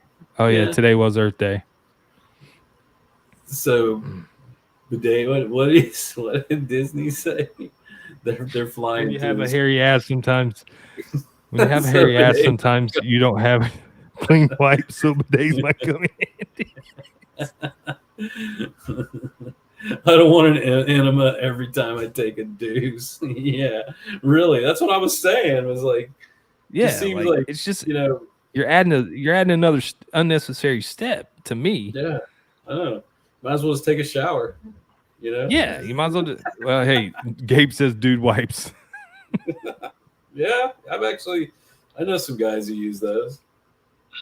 Do not flush those. I don't care how many times people tell you those are flushable. Do not flush anything down your toilet that is not a paper, like toilet paper. Really? I guess you've learned that lesson. I've learned the hard way. Not from me. I've had to go snake people's lines because they're like, "Oh, well, it says flushable right here on the pack," and I'm like, "Yeah, Well, did they drop a huge deuce before it? And did they start a log jam before the wipe came down? Well, no, it's just like 9 chances out of 10 when people plumb houses, when they go to cut the pipe, before you put the pipe in the fitting, if you don't clean that edge, it leaves little jagged edges on that pipe. Oh, okay. So just the least amount of paper gets caught on that jagged edge, it starts to build up. And those things don't disintegrate. Those wipes don't disintegrate in water. So they get hung up real easy. Just saying. Well, I'm glad to know that just in case I ever try one. Don't flush it. Have your pooper scooper guy come over. Just throw it out in the yard, and have your pooper scooper guy come over and pick it up. And yeah. Hey, he's like, I should call him tomorrow. Do y'all pick up dude wipes too? Just throw them on the floor. Then your maid's gonna get pissed off, bro. I know. Man, we even have a robot vacuum. Like, we won't push a vacuum to save our life. It's like I'll spend all my energy on everything else except anything that has to do with cleaning a house, man. We got a robot vacuum. We got a maid. We got a guy who picks up the poop. It's just one of those things, man. When my wife works, It's dude, if it works for you, that's all that matters. Like, straight up. Like, there's times when, like, me and Abby don't feel like cooking. She's like, well, we could either cook something here or you could drive 30 minutes to get something. I'll call it in. I'm like, all right, yeah, because I don't feel like cooking either. So, I mean, I get it. Like, there's just some things people just don't enjoy doing. And if you can do it, do it. Yeah, for now, I'll pass on the bidet. I'll think about it. I would. It's just too much work, bro. You're adding another step. Our whole house is automated. Like, you don't even have to turn on a light in any room. They're all automated. And I'm talking, like, I don't even have like Philips Hue bulbs. We have Wi-Fi switches. So really, you can turn the light off at the switch, or it'll also turn off with the Echo or whatever it's called, Amazon Echo. We have all those in like every room. Well, see, that's how that guy that I was telling you about with the heated toilet seat, like, his whole house is automated. Like, it's run off iPads. Yeah. Like, because he has MS and he's setting all this up for when he gets to the point where he can't, you know what I mean, do it for himself. So everything's on an iPad in his house. Everything. Yeah. I mean, our house is fully automated. So, it's just, I don't know. I just don't want to spend time getting up and go turning off the light or turn on the fan or anything like that. It's wow. Yeah, everybody's gonna be like, "Damn, how does he work so hard in the lab?" But then he goes home and he's just like a turd on the couch. You know what I mean?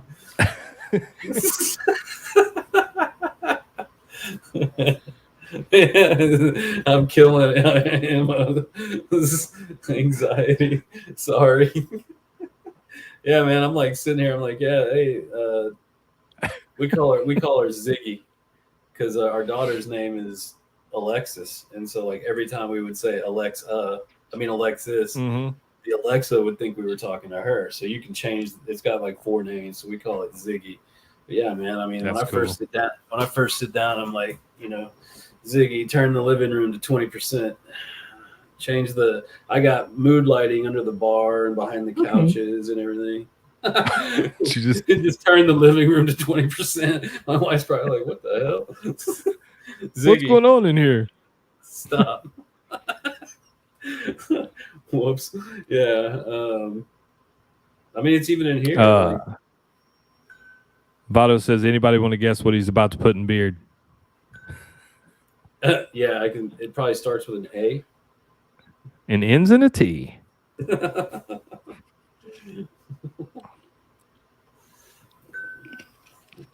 That's crazy. Mark Brown says you got a fully automated house and he's still over there grinding his coffee. Yeah, my wife has a Keurig. She still puts those little cups in. Yeah, she still does the little cups. I don't think I could ever grind my.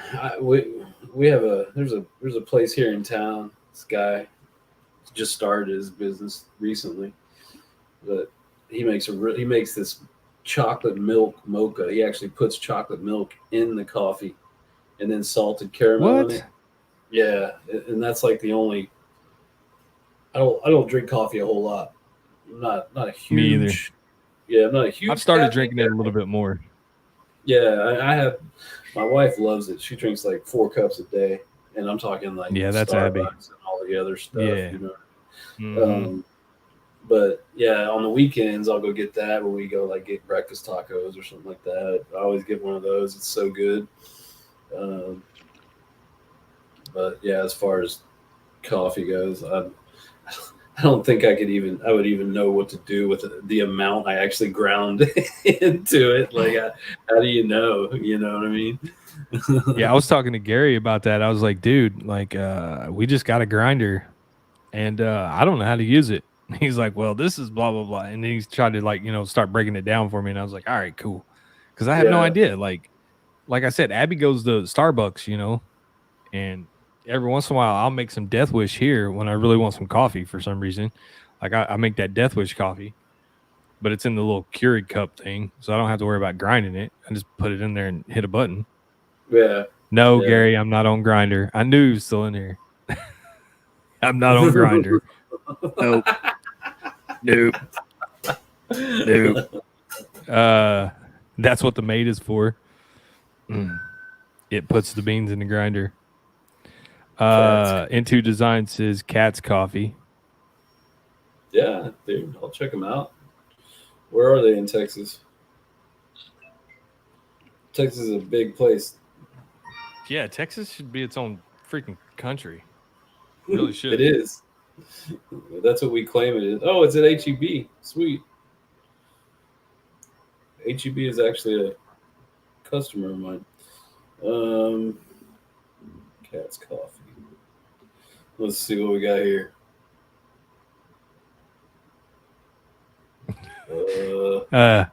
Gary says he ships coffee to Texas. Yeah, man. I'll look at some of that too. Oh, they're in Texas. They get their coffee from Brazil. Cats does. Yeah, I'll check that out, man. I'm just trying to see where they are in Texas. Let's see about. I'm sitting here giving this company pub, and I don't even know anything about them.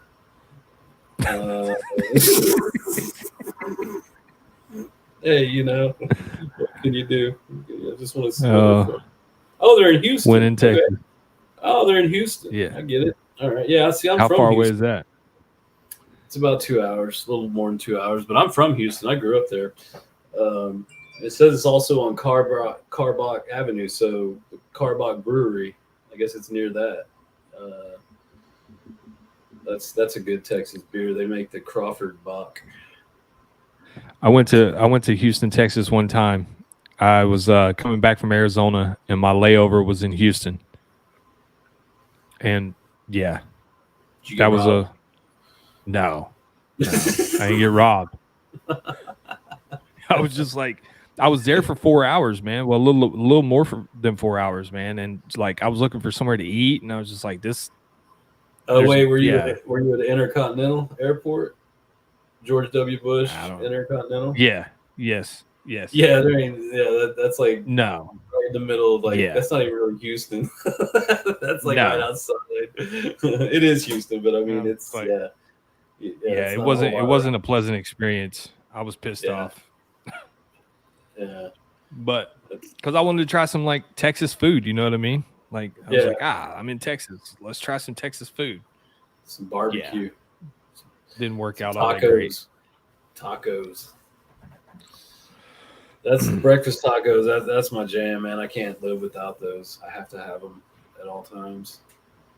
Breakfast tacos are good, bro. Breakfast of choice for me.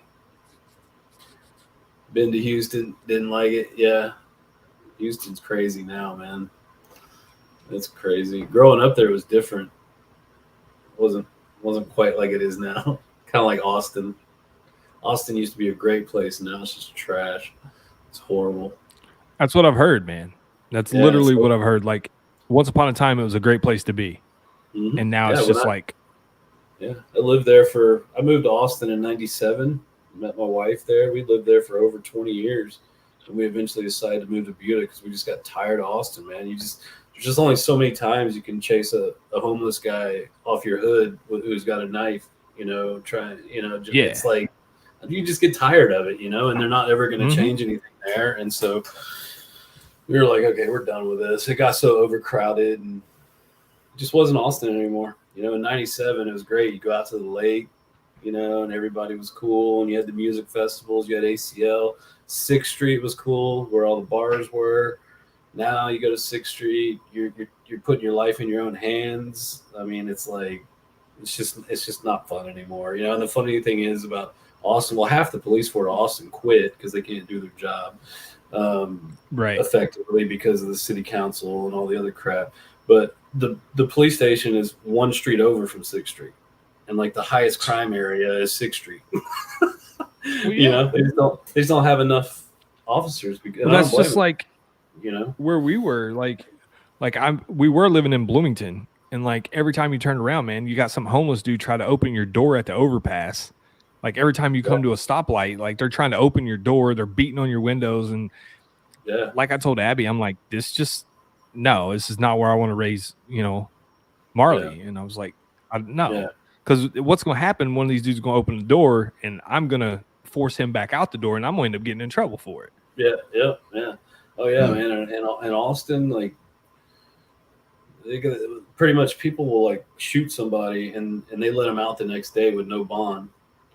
And it's like, yeah, you have a court date on this day. We're letting you out with no bond. Next thing you know, 3 weeks later, you shoot somebody else, and it's like, it's just this endless cycle. And it was never like that until about 5 years ago. And it just got really bad, and so it was like, wow, Austin was such a great place to live.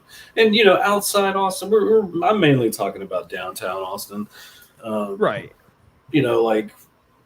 Like I just last weekend was me and my wife's 22nd anniversary. I took her to a place called Omni Barton Creek Resort and Spa.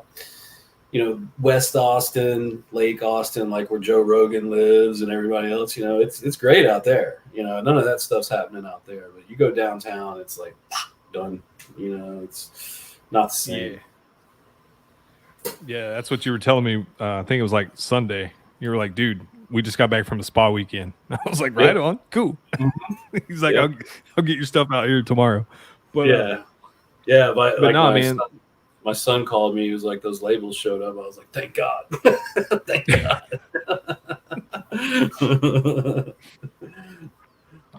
Vato. Nice. Yeah. But when we try to protect our fam, we end up going down. Exactly. Yeah, exactly. That's another thing. Like the Austin district attorney is trying to prosecute like 14 police officers who cleared protesters off the freeway back when all that stuff was happening, and all they were doing was their job, getting them off they were on I-35, the busiest interstate in Texas, and people have need to get to the hospital. They have, there was one lady, I think she was pregnant, she couldn't get there, and they're trying to prosecute the police officers, and I'm just like, that is just so messed up. And so they're all quitting. They're like, nah, they're all working for other agencies. They're moving on, And what's going to happen is you're going to have a bunch of people that couldn't make it before as a cop and probably shouldn't be a cop. Yeah. And then it's going to get 10 times worse. Yeah, exactly. They're going to be younger and less experienced and a little more panicky, Yep. Jumpy. So you're only making it worse by scaring the veterans away, Exactly. There's bad seeds in every business, but they're not all at all, So that's my feeling. I mean, I'm not scared to say that, you know what I mean? Like I support law enforcement 100%, Yeah, it's the truth. I mean, it's just like my father-in-law was telling me. He's like, a lot of your veteran police officers are transferring to the fire department so they can keep their pension, so they can keep their, their retirement and all that kind of stuff. And it just, like you said, you're losing your veterans. You got all these new kids coming in, more panicky, more jumpy, more apt for bad things to happen. Yeah. And now you're looking at yourself like, what did we do? It's too late now. Yeah. There's not. I know in Austin's case, there's not a whole lot they can do now unless they do a complete reverse to get any amount of police back. Because it's just. And a lot of them's probably happier now. You know what I mean? Like, you're not putting your life on the line on a daily basis for meager pay. Yeah. You know what I mean? Like, yeah. It's I mean, like I said, man, we lived there for over 20 years. We loved it. I mean, even when I was in the band, we played down there a lot. We played the Pecan Street festival right in the middle of 6th Street.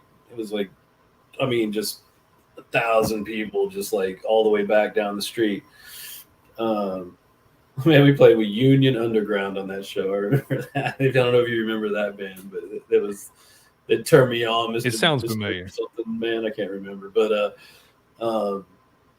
there was just good times back then, and everybody was cool with each other, and even if there was, a homeless person or something like that, it wasn't so, they weren't so aggressive, I guess you'd say. Nowadays it's a little different, because nowadays it's a lot more to do with mental illness and drug addiction than it is, just being homeless. So I've had some crazy stuff happen in Austin that I'm just like, I tell my wife, like, hey, I'm at a business meeting at PF Chang's, and dude just ran by the door. I'm talking about PF Chang's, like a dude just ran by the door with a sword down the street, but naked, and I'm like, yeah, you're in Austin when you see that, So. Yeah, dude, like, it gets crazy, bro. Like, there's a homeless guy here in Bloomington, and he's took the side. You know how big a cardboard box is from a refrigerator, right? You've seen get a new refrigerator. He's got a sign that big. It's a refrigerator box that have been laid flat, and he's wrote on it. It looks like I don't know. He rewrote the Bible, and I'm like, how do you expect people to sit and read that? Read your sign. Yeah, like it's his whole life story on a sign. But people hand him money. Like, he's like, dude, I get anywhere from $75 to $150 a day standing here. And I was like, damn. Yeah. I mean, they were making more money panhandling, and I know a lot of people where I've said, like, hey, I don't have any cash, but here's a gift card to Wendy's, and they look at you like they want to murder you. Like, no, I want cash. Yeah. I want cash. I want cash only. Like, dude, I've tried to give homeless people my lunch, like, working. Like, I used to take my lunch with me because I ain't like eating out. And I gave the dude, and he's like, nah, man, I'm good. And I'm like, you said you were hungry, bro. You needed $5 for lunch. Like, I'm giving you food. And he's like, nah, I don't want it. And I'm like, all right, man, whatever. Like, cool. Yeah, Ken said he partied on 6th Street 20 years ago. Didn't see an ugly woman all night. It was impressive. Yeah, I know, man. 20 years ago was like the prime, man. And 6th Street was awesome. It was a nice place. My sister's here. She came up this weekend, and she's staying in downtown Austin. And she texted me earlier. She goes, there's a homeless man passed out in the ATM lane, like up against the ATM machine where nobody can get in. I said, he's not homeless. That's where he lives, man. You're in his space. Yeah, that's his his loft. Yeah, that's his studio apartment. Yeah, And she said, she doesn't go downtown that much, And she was like, I can't believe that it's gotten like this. I said, man, we can't either. I mean, that's why we moved to Buda. Buta's only 5 minutes away from Austin. It's basically connected to each other, but it's a lot different out here, man. It's like, people are more laid back, and it's more, I'm no conservative by any means. Like, I'm liberal, not that I lean more to the right, I guess you'd say, but not like the way the news media, describes portrays people. Yeah, exactly. Not at all. You know, like Yeah. I didn't vote for either one of the presidents. I voted for Joe Jorgensen. You know, right in the middle. I like ideas on this side and I like ideas on this side. And I think when you argue about them all the time, it's just stupid. You know, it's like just Well, forget yeah, about it. because you're missing the point. Like Yeah, yeah, you're no longer. It's no longer about policy or anything like that. It's more about he did this, he did that, and she did this, and it yep, just gets old listening to it, bro. yep. Like, It's wore out. I mean, it's played out. I saw what CNN, they started that CNN Plus, and after a and it's month already done. they're pulling a plug on it because nobody. I was like, dude, if nobody watches your network, how are they ever going to pay for to watch something online? You know what I mean? Like, Exactly. we all know that, you know, the majority, in my opinion, the majority of news outlets are propaganda outlets. You know, I mean, that's just how it is. You really got to be careful about what you listen to these days. And it's, Exactly. that stuff's crazy, man. I'm so glad I is. don't have time to get involved in politics at all. Yeah, absolutely.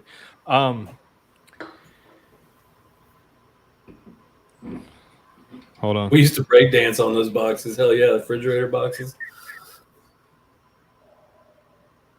Liquid death. Yeah, Russ, the Texas governor, Governor Abbott, he's crazy. He doesn't give a damn. I mean, I don't know if you heard what he did recently. I don't really want to get into it, but he did something so funny to Joe Biden that was just absolutely hilarious. It was just I don't know if you know what I'm talking about, but you know, No, I don't. it involves sending certain people to Washington who were being let in or who were coming in illegally. Yeah, and he was Okay. having buses go to Washington and dropping them off at the front steps. Really? He said, "You can deal Yeah, with see, it." I don't even watch the news, bro. I don't. Yeah, bro. Like, Yeah, I mean, only reason why I know about it is because we're in Texas and it's such a big problem in Texas. I mean, we want, you know, I'm for everybody coming here. You know, that's fine. You know, right. but you know, there's a lot of people who did it the right way and they don't like the way it's being done now. You know, and so it was just Right. funny It when he gives did it. that. I Yeah, was just you like, can't like. That's epic. That's epic. It's like, well, I mean, that's just like, dude. There's cities around Bloomington that they don't like, you know, the homeless. They don't like it. They, you know, they don't want the they call it a problem. So they put them in like cop cars. The cops will round up 3 or 4 of them and they'll bring them to Bloomington and drop them off. Literally, yeah, because Bloomington yeah, wants them here. yeah, They're like, yeah, bring them all, bring them all. I was just yeah. like, You know, I mean, like, why? you know, I have compassion for homeless. You know, but I think that, you know, I know a big part of the problem is that, you know, our government spends millions or even billions of dollars on stuff that could house the homeless instead. You know what I mean? Like, that's my point, is like, why make it even get to this point to where, you know, someone's been on the street so long, they now have a mental illness because they're so depressed and, you know, they know things are never going to change.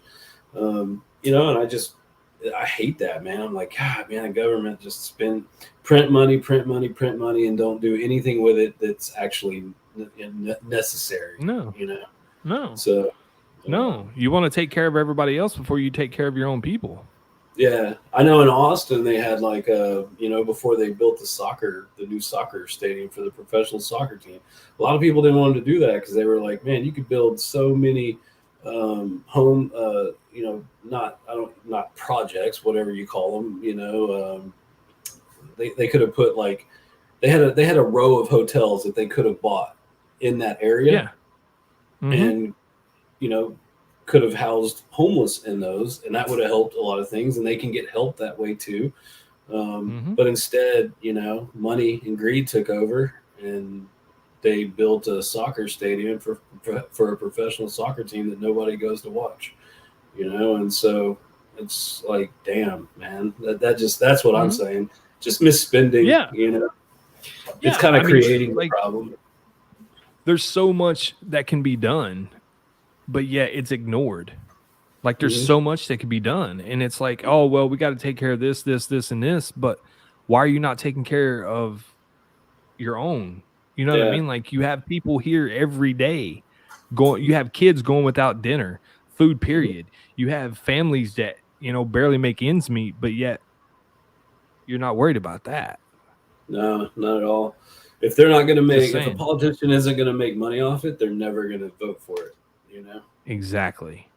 That's just how it They is. give you $1,200 and they keep $12 million. I had to wow, my lights just went out. Yeah. Ziggy, turn on lab. There we go. There we go. Ziggy, turn on lab. She's like, nah, not the big one, just the other ones. She's not messing with it today. No.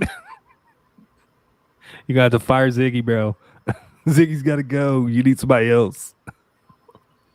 Disney says Austin FC sells out every game. I went to one game with a friend of mine, and there was like nobody there. Maybe it was too early. I don't know, but I know they definitely could have done something more with that space than a soccer team. But I mean, I'm also not into soccer. Me either. See, I've had them try to explain to me like a bunch, man. Like, just explain to me the point of soccer. Like, I could never get into it in school. Like, oh man, you're perfect. You're built for soccer. You're small. Blah blah blah. I'm just like, no, I'm not gonna run up and down a field kicking a ball that I can't touch with my hands. Like, no, I'm good. I'll play football or baseball. Like, soccer just never appealed to me. But that's just like, I went to high school. Oh yeah, go ahead. I went to high school with Ryan Suckup, the kicker from the NFL. Went to high school with him. He played soccer, and then he started playing football. Then he became a kicker, and now he's an NFL kicker. But anyway, like, I just could never get into soccer. Period.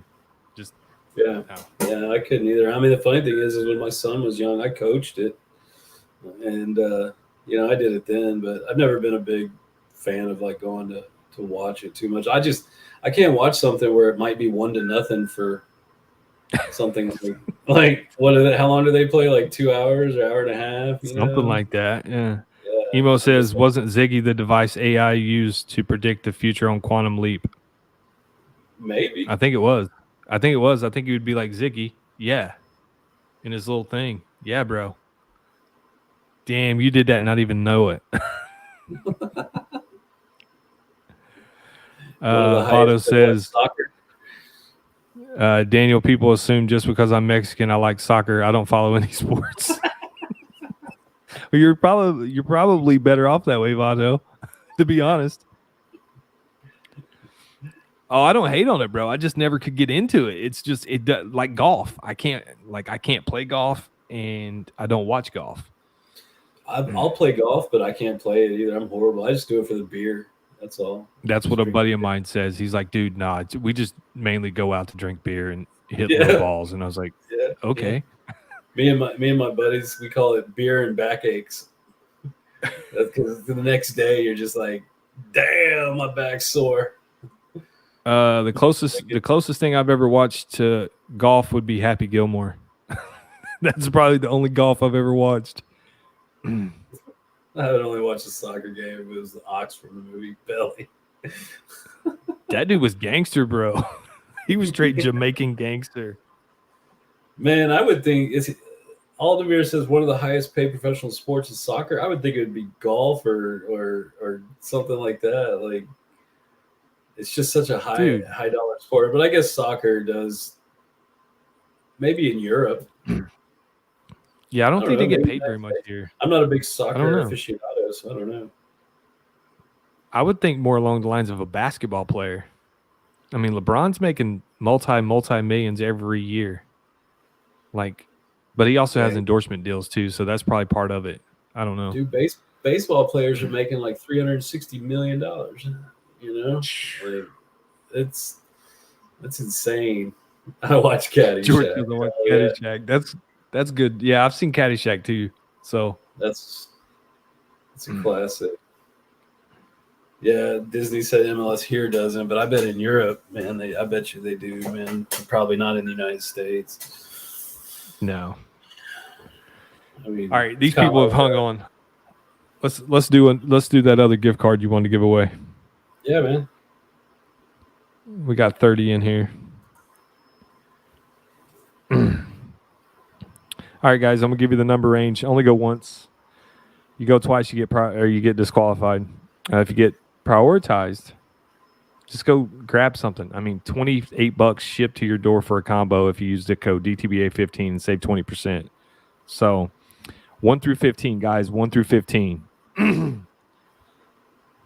But yeah, I don't know, man. I'm to the point where I don't even watch TV anymore, period. I really don't. Yeah, I don't watch any really mainstream networks. If I watch anything, it's usually YouTube. Yeah, that's really just YouTube, man. I just like watching all kinds of stuff, not just beard stuff, just everything. It's just more entertainment to me. I don't want to watch the news because it's just the same crap every single day.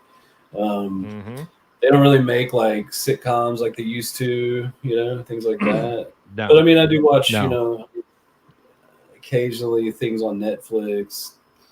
I don't watch a whole lot. I mean, me and Abby watch Survivor every once in a while.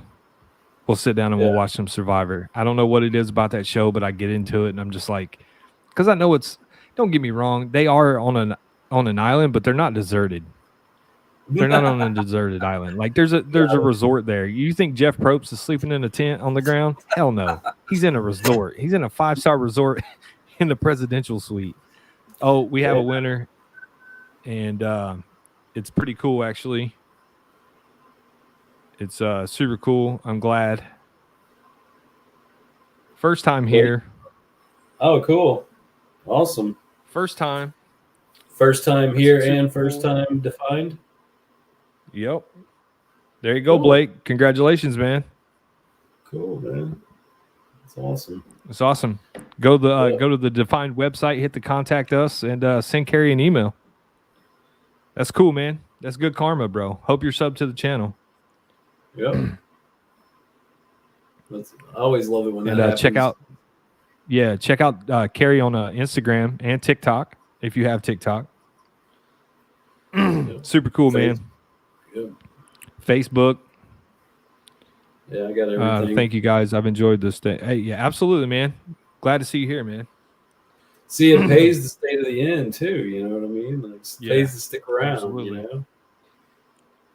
You never know what Carrie's going to do. Like I said, he just hops in the chat sometimes and he sends me a message. Hey, man, give something away. I'm like, all right, cool. But man, I try to do that as much.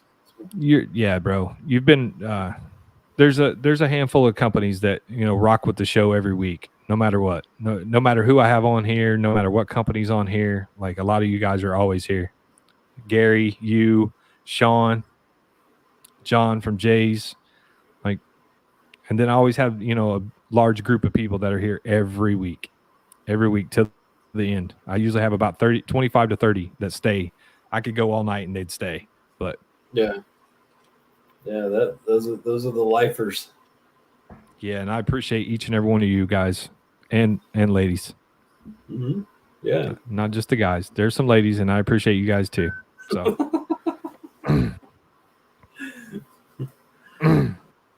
Vado says you need Amorous 2.0. He's not just happy with regular Amorous. Amorous with a kick, huh? Man, I don't even know what I could do to make that one any better. Not to toot my own horn, but that was a good one. Put some of that magic in there. I wish I could, but you wouldn't be able to smell it because of the way the new regulations are, man. It's so crazy to see how different some of them like. Oh, there's a good idea, bro. Amorous solid cologne. I've thought about doing solid colognes for a while. I did lotions for a while. I tried that out, and I just didn't feel. I was going to ask you about that, man. Like, what happened?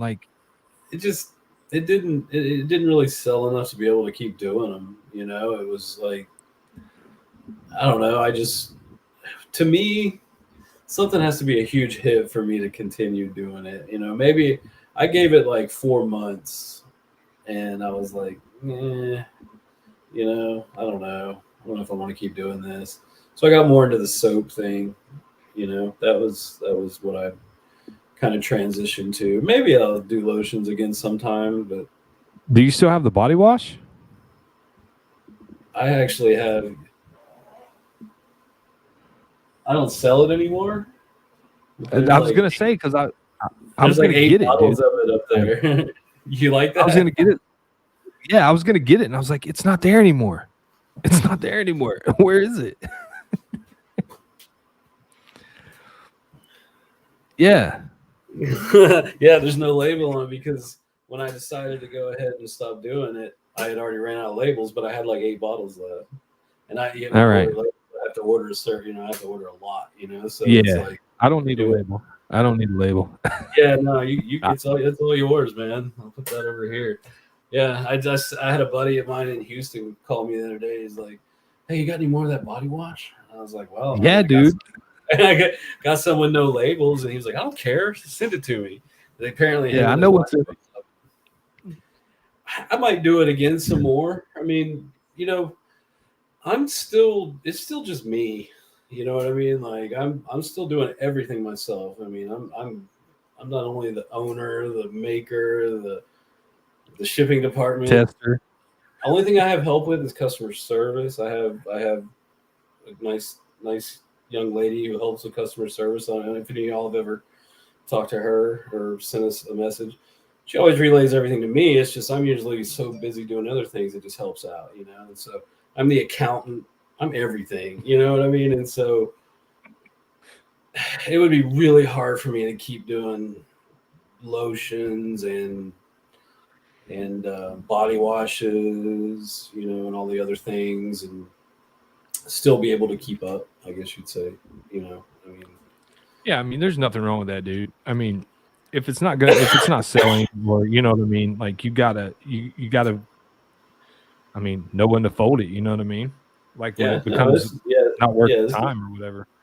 Yeah, this is one of the things that Chris and I talk about quite a bit. The Beard and Mac, we say, it's those uncomfortable decisions that are smart. You have to make them. When you're a business owner, everything's your baby. You never want to get rid of it.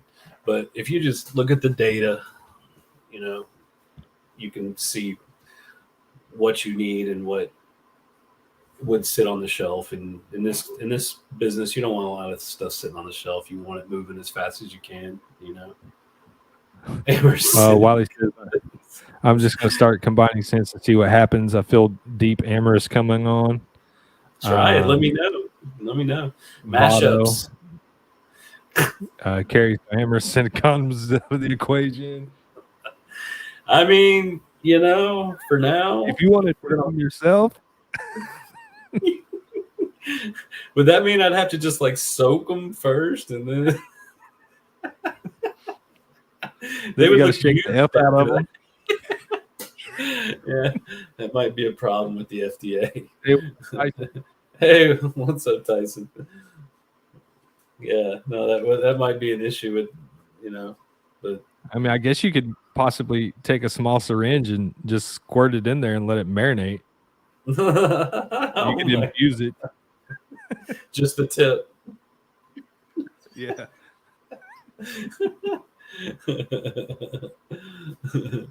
Next in the series, bidet. Yes. First you have around the fur. Next you have just the tip. Yeah. Yeah, somebody told me the other day, they were like, you always come up with the best names, like for your stuff. Like they were telling me how horrible they are coming up with names, and I'm like, I feel like I'm horrible at it, but it just kind of happens. I mean, they just kind of fall into place, and I try not to name things that are too close to others, and just try to name things differently. I thought a lot of times I name things based off what they smell like. Deep Pockets just gave me that feel, you know what I mean? Like, King's Bounty, the floral and all that stuff. And I even put the whole storyline behind it with the king and the queen wanted him to have something to smell, great at night with the lavender and the floral. And, after Dude, party, that's like, just kind of what it was like, No joke. King's Bounty's the description's what sold me on it. I was just Really? like, all right, I'm gonna try it. Yeah, after I read this, because I'd never read the story on it, because I usually don't pay attention, you know what I mean? I just kind of look at the scent profile or whatnot. But then I actually took the time to read the story. I was like, all right, I'll try this. Yeah, let's do it. He sold me. That's probably the most I've ever put into a description for a scent. Yeah. I was like, it took me forever. It's almost like a bedtime story, bro. I was just like, hold up. Amherst, a panty dropper. Actually, I think, didn't I say that to you about around the fur? I was like, I promise you, bro. Yeah, you did. Yeah, it's whenever the wife loves it, it's good. That's the absolutely. It's like I said, it's getting to the point now to where I'll let Abby. In the beginning, Abby would just say, "Oh, it smells like cough syrup. Everything smells like cough syrup or wood." That's what she would say. But now that I've gotten around to like telling her, like, "All right, listen, before you smell this, this is what's in it. See if you can start picking this stuff out." And she's like, "Oh, now she can identify what amber is and vetiver, and like I'm trying to show her like how to pick out the scents and then smell it all together without just smelling that one thing." Yeah. No, I mean, it's you can get locked into any beard product that you buy off the shelf at like Walmart or whatever is going to smell like wood or sandalwood, like just one base note, and that's it. But as you get more and more into the to this side of it is when you start to pick out scents, and there's more than one. Yeah, because she would go back and watch my videos, and she's like, "How do you get this from that?" And I'm like, "You have to like," because I read a lot, and I'm just like, "All right, this is what this should smell like." Blah blah blah blah blah, and like you start picking it out. Yeah. But like I told you, man, I never smelled the tobacco in After Party until you said something about Tobacco Absolute, and now that's it. As soon as I cracked that bottle, I'm like, "There's the tobacco." Like, why did I miss this? There's nothing closer than Tobacco Absolute. The only thing with Tobacco Absolute is extremely expensive, but you still dilute it. You have to. Right. You have to dilute it with another oil. Usually, like most people. I mean, I have fractionated coconut oil in my blend, so that's what I used to dilute it because it's you can't just it won't mix if you don't dilute it. It'll just be like bubbles in your oil. You know what I mean? So yeah, it's extremely expensive, and so that's why I've only used it once. And I actually bought the wrong size one time. I've spent like, oh my God, I think it was like $400. And then I told Chris Mack I was like, dude, I'm going to have this Tobacco Absolute for like 2 years, man. I was like, good thing that's like the lifespan, So, but it actually ended up going through it faster than that. But, it is expensive. But, when you dilute it, it pretty much, it makes it to where it's not. I guess you could say. You got to pay for it a lot up front, but you get to use it for a long time. Right. It stretches further. Yeah. With the dilution. So, yeah. It's just an investment. That's all. That's all it was. And most people, they don't know. A lot of people don't even know what Tobacco Absolute is. They read it on there. They're like, Tobacco Absolute, and it's like, yeah, that's like the purest form you're gonna get, and well, I had somebody reach out to me, and they were looking at that scent, and they were like, "Is Tobacco Absolute, is that kind of like a liquor? Is that going to be like a bourbon type scent?" Or I'm like, "No, wrong Absolute, bro. Like wrong Absolute. It's a scent. It's a it's a deep tobacco scent, And they were like, "Oh, okay, cool. That makes sense." I just didn't understand why they would put like a Tobacco alcohol in a beard product. I'm like, it's not. Basically It's it's not. I basically promise. an extract, of the Yeah. tobacco leaf is what it is. I mean, um, and then they have their process of however they process it. The But extraction. Yeah. yeah, it's a good one to work with. You'll have to pay a lot up front, but it's going to last you a long time. So I mean, it's cool. But yeah. I should Now that probably. now that you told me that, bro, like that's what I get as soon as I open the bottle. I'm like, damn, that smells so good. Now that I Mhm. understand the scent a whole lot more, Yeah, it smells a lot better. yeah. Yeah. At least you got the bottle and not that old 1 ounce butter that's been shipped like 5 times and in 105-degree heat and everything. It's a huge difference. They probably didn't even smell the same to you. They did. You know, They didn't because compared to the old one, no. I yeah. still, but the old one, I would get more of like I don't know. It almost had like a cereal smell to it, like a fruity somebody told cereal me smell. somebody told me it smelled like lemon cake, and I was like, really? Yes, Lemon maybe. cake? Yeah, I was like, maybe lemon delight got mixed up or something. I don't know. I have no idea. Maybe we poured into the wrong bottles. Or I have no idea. But no, yeah, it doesn't. I mean, I don't get that. I'm using the scent profile window again. Oh, Uh, Around the fur, the scent profile is sugared apricot, amber, redwood, and blue musk. Blue musk. Not regular musk, not red musk, not orange musk. It's blue musk. blue musk. Yeah, blue musk is much sweeter and softer. It's Mm. not a dark musk with a really rich scent. It's not like that. That wouldn't have gone very well in this one at all. It needed to be softer. Yeah, softer and more subtle. Yeah. Yeah, and not so aggressive. Because Yeah.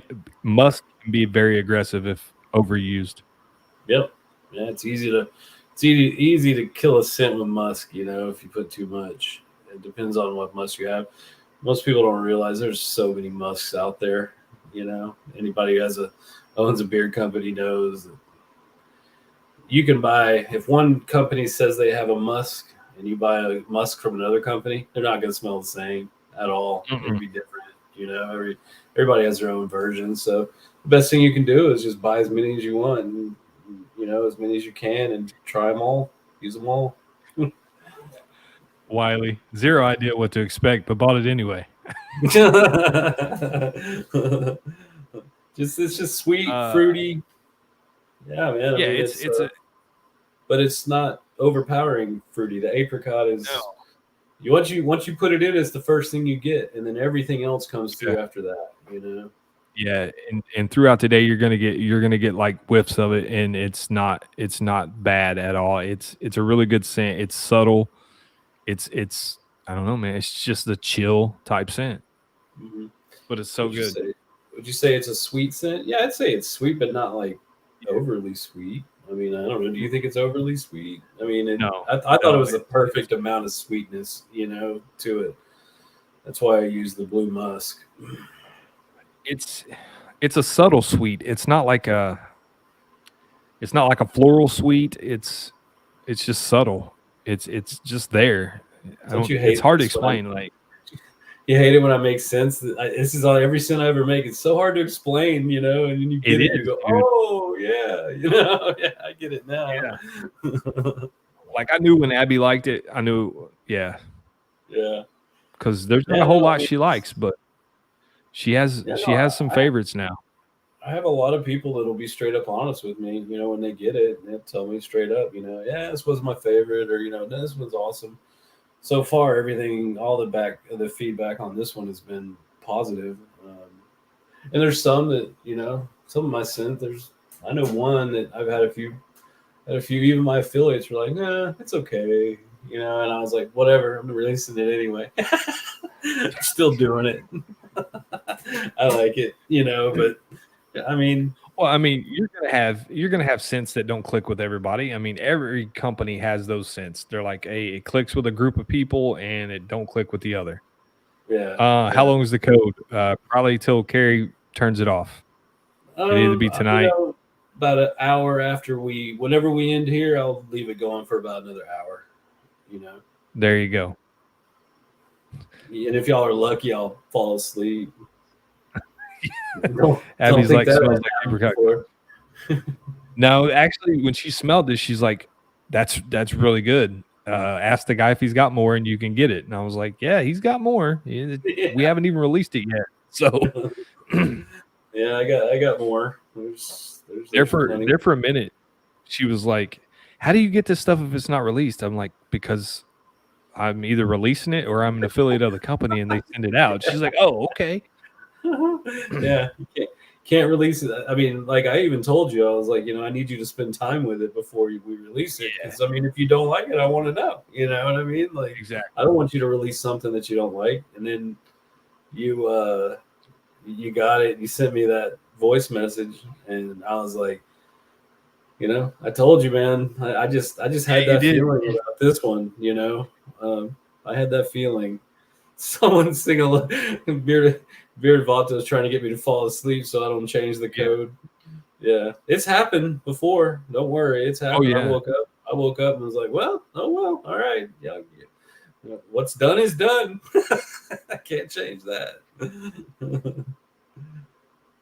Blake says, Carrie, Daniel, thank you guys very much. Have to run the store. Definitely can't wait to get my first order from Defined. Well, Blake, hit me up on Instagram and let me know what you think, bro. Daniel the Bearded on Instagram. Hit me up. Yeah, thanks, Blake. Man, I'm glad you're getting to try it too. That's awesome.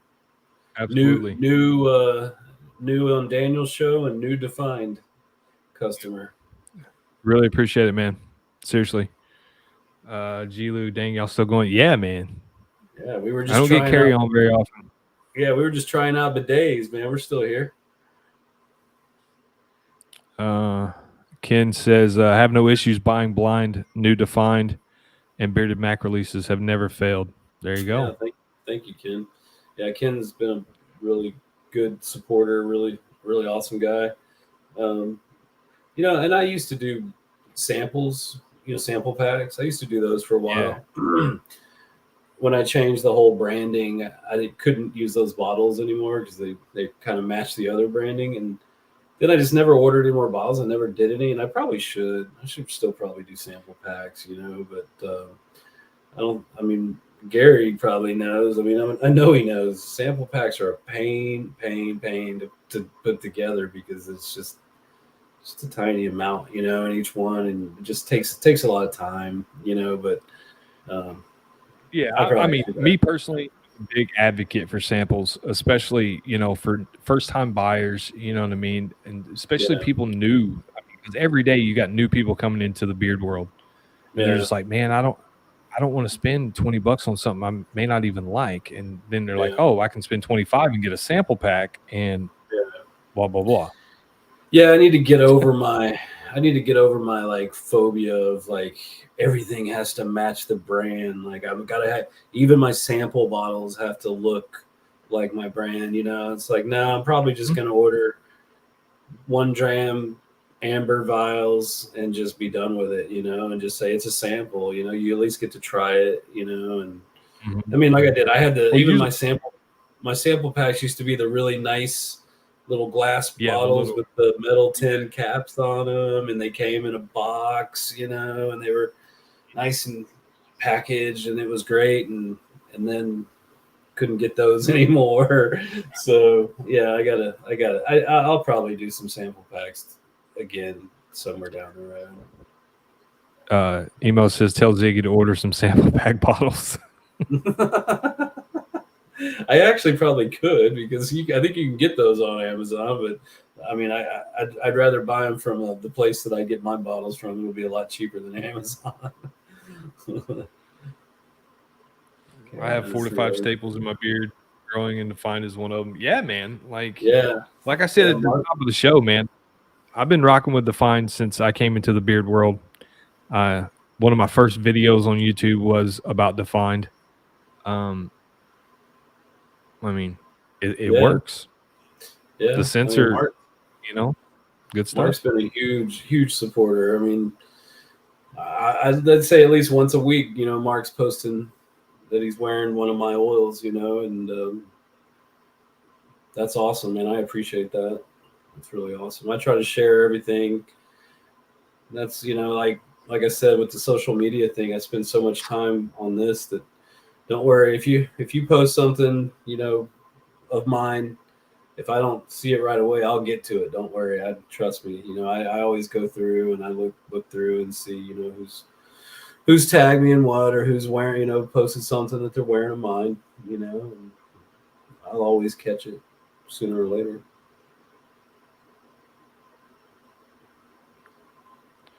Just checking something real quick. Yeah. But yeah, El Archimanda, like Distinguished Caballero. I know, man. Right now you can blame the IFRA for that one not being around. They changed. Oh man, how many do I have in there? Can't remember. There's two out of 4 fragrances. They've dropped them down so low that just wouldn't be the same again. You wouldn't even smell it. So I gotta figure out another way. And I mean, you're not going to be the only company affected. I mean, there's pretty much every company is going to be affected if they follow the guidelines. We'll just put it that way, if they do. Yeah.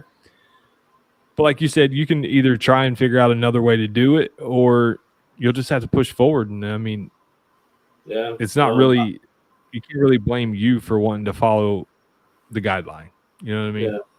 Yeah. I mean, I just do it. I mean, I know a company right now that I talked to day before yesterday who told me that they're in jeopardy of losing 5 or 6 of their best-selling scents.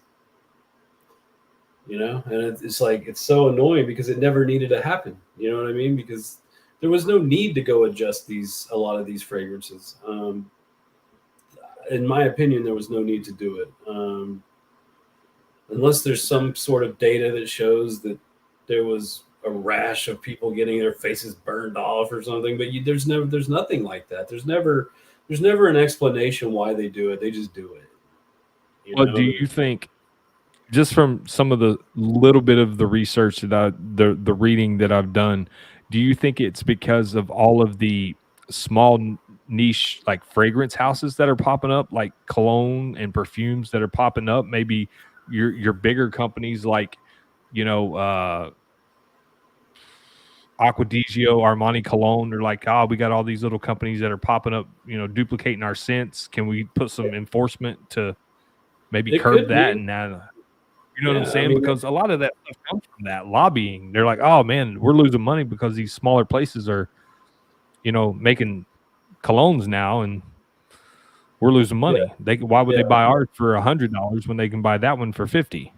Yeah, and I mean, like I was gonna try to use mulberry in a scent last year, in the wintertime, but the IFRA on it was, the regulation on it was like 0.4%, and I was like, 0.4%, you're not even gonna know it's in there. You know what I mean? You barely even get for anything to even come through, it has to at least be 1% at the minimum, and so I was like, wow, 0.4%. Okay, never mind. I'm not messing with that, And the funny thing is you can go to every different website and look at different fragrances. They're the same, like, say it's mulberry. One here says you can use this much, and one here says you can use this much. So how did they decide that when it's still, I mean, I guess it's the chemical composition of how they made it, I guess, I don't know the differences. Vato, I named it the new one after a Deftones album. Yeah, Vato, go check. Go Google Deftones. Yeah. They just put out a new version of Acquadigio, by the way. Yeah. Did they really? But yeah, new version. Yeah, supposedly it smells pretty good. I don't know. Yeah, I don't even really buy it that much cologne anymore since I started using beard products. Like, I mean, I still have a few staples that I have, but that's about it. Yeah. Yeah, I mean, it's weird. You got to like search around if you really want to use something. You got to look at each one's different because they're not all the same. Just because you have mulberry from one company, it's not going to be the same at another, But it does get a little frustrating, So do you think with the new IFRA regulations coming down, do you think we may start seeing more duplicate scents, if that makes sense? Like since I mean, only certain it's stuff gonna, can be used in a bigger, it'll, a bigger percentage. yeah, it'll make it harder to be more creative because everybody will only have so much to work with. I know some really great fragrances out there where they've dropped them low that I haven't even used in a scent before, but I've thought about it.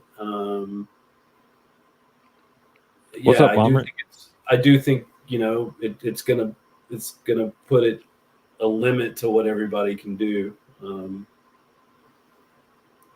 It's gonna take away from your creativity quite a bit, I guess you'd say. Yeah, I mean that's basically what I was kind of getting into. Like, is that gonna like kind of stifle everyone's creativity, and you're gonna end up with, they may not be the same scents, but you're gonna kind of get the same notes from multiple different companies, and you know what I mean? Like, Yeah, because they're gonna say, that's the IFRA on this one was higher, so I could use it. And I mean, I try not to load my scents up. I mean, I don't think I have one that's, I mean, more than, God, maybe 6% at the most. Um, most of them are less than 5. It just kind of depends. I hope it is, Gary.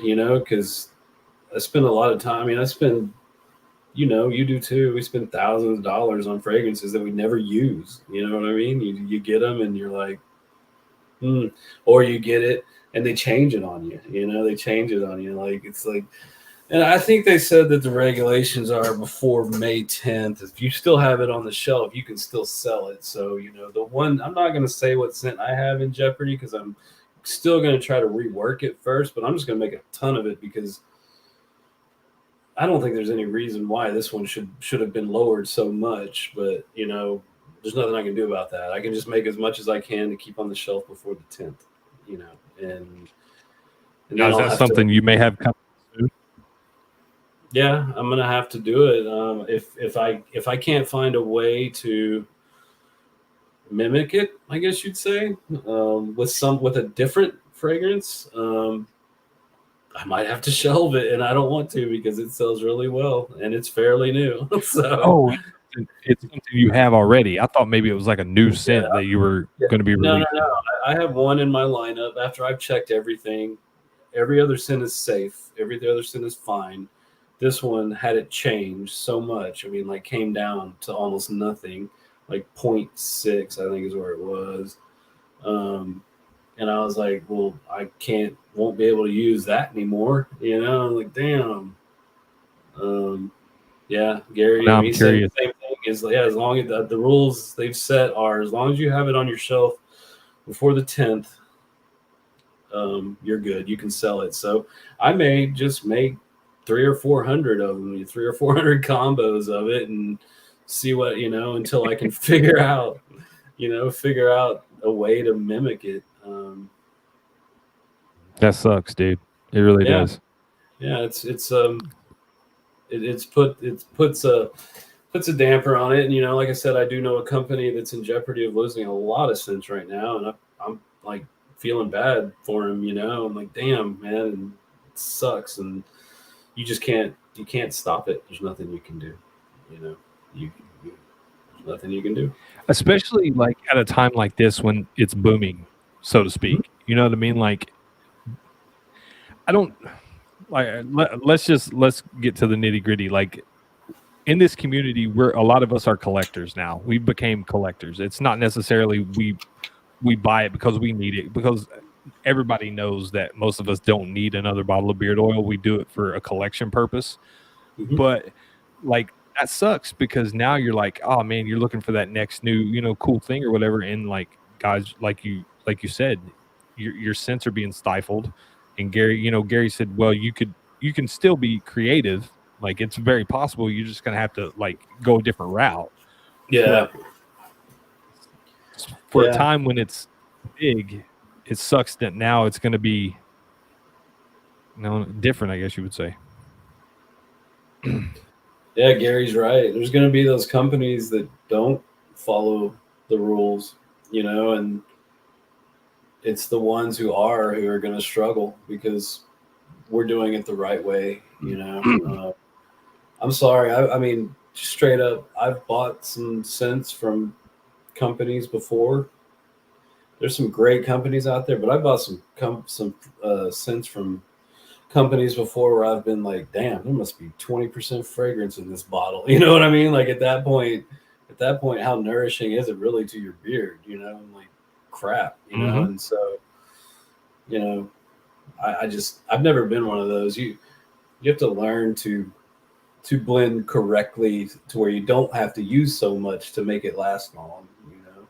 That's Well, see, that was going to be my next question. Was like that. I think that's where the education of it all. You know what I mean? yeah, Like, yeah, if you're not educated in the fact of, like you just said, blending until it smells good, you know what I mean? Where you don't have to use 20%, you can, yeah. be. You'll never see anything 20% in my line at all. Like I said, the But see, most like my a highest lot of scent I think guys, is close to 6%. a lot of guys don't know the difference, though. You get what No, I'm saying? yeah. Look at it on Especially, AMO. That's 20%. That's right up my alley. Yeah, I mean, it's don't get me wrong. I love a good strong scent, but at the same time, like I can tell a difference. I mean, I don't know percentages. I couldn't open up a bottle of yours or a bottle of Alley Cat or Hanyaker and tell you the percentage of what's in there because I don't make the stuff. But you can definitely tell that there's some scents out there. The way the performance of it, the way the dry down, like the fades go, you can definitely tell a difference. yeah, So I couldn't yeah, tell you percentages, but I can say, okay, well, this is a lot stronger because like this note fades faster in this scent than it does in that scent, and from two different companies, or you know what I'm saying. But yeah. that's where education needs to be. I've got scents that have lower amounts of fragrance and smell stronger than one that has more in it.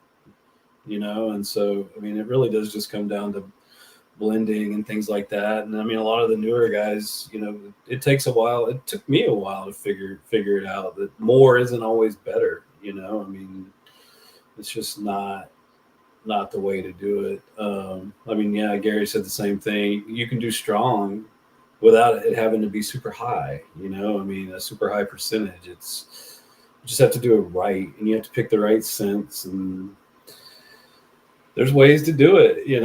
So I mean, I have some pretty long lasting scents, and I'm Oh, not absolutely, dude. Like this one right here, I can put this in, say, at 11 o'clock at night, Mm-hmm. and because I've worked to work and to bed, but I can put that in at 11 o'clock at night, and I still smell it when I get up in the morning. Which I know I get Yeah, up early, but I'm still getting 6 to 7 hours, probably more than yeah. that if I didn't rinse my beard. Yeah, and it's and that's also there's not a lot of frag. I mean, it's not a lot of everything in there either. It's not a high percentage fragrance at all. So I've just never been like that. Always tried to stay in the 5 to 6% range. Just and some lower. I have some that are 3.5 and 4.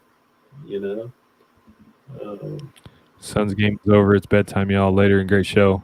Well, Gary, I hope the Suns won. I don't know. yeah. Gary, good Thanks, luck Gary. on the new release. Thanks, Gary. Appreciate you, G. Um, yeah, man. Yeah, I think education is important when it comes to this stuff because a lot of people don't know, especially newcomers that are just now finding the small batch beard companies. They don't know. You know what I mean? yeah, Like, yeah. Yeah, I mean, I've ordered from some newer ones before in the past, and I was like, dude, you're right on track, but you need to bring it down a notch. You know what I mean? Like, just bring it down a notch. And I mean, I get it. There's guys out there that love super strong scents, but you don't always have to dump a bunch of fragrance to make it strong. It just has to last long. And so I The only one company I use before wash day for strong scent. Yeah. I mean, I just try to, you know, I'll tell you that every scent I make starts in a little cup like this. That's kind of like how Chris makes it too. Yeah, Something similar. Yeah. Yeah, I mean, I got the idea from him. You know, he uses disposable ones. I got these plastic ones, and I still throw these away. They're just more durable, you know, I guess. But Right. yeah, I mean, everything starts here, and it's just with drops. You know what I mean? It's like you just mix things until you mix 6 or 7 different versions. You let them sit overnight and come back, and, you know, see which one worked, ditch the ones that didn't, and keep moving on. You know, and so. And then I can promise you, when I'm making a scent, I'm not making it. It's not filled up to here. It's like you can barely even see it. You know what I mean? Like, and then you convert it into little droppers or whatever. Yeah, like exactly. He's got those like dropper things that he's like, dude, this is about it. Like, yeah, this is what a scent looks like. He was showing me his breakdown or whatnot, and I was just like, damn, dude, that's crazy. He's like, yeah, they all start like this. Yeah, like he sent me a picture, and he had those cups sitting around, and there was like. They were surrounded him, and he's like, "This is one scent I'm trying to come up with." I was like, "What?" Yeah, he's always like, yeah, bro. He's like, I think he uses the little Jello shot cups, the ones that have the lids on them.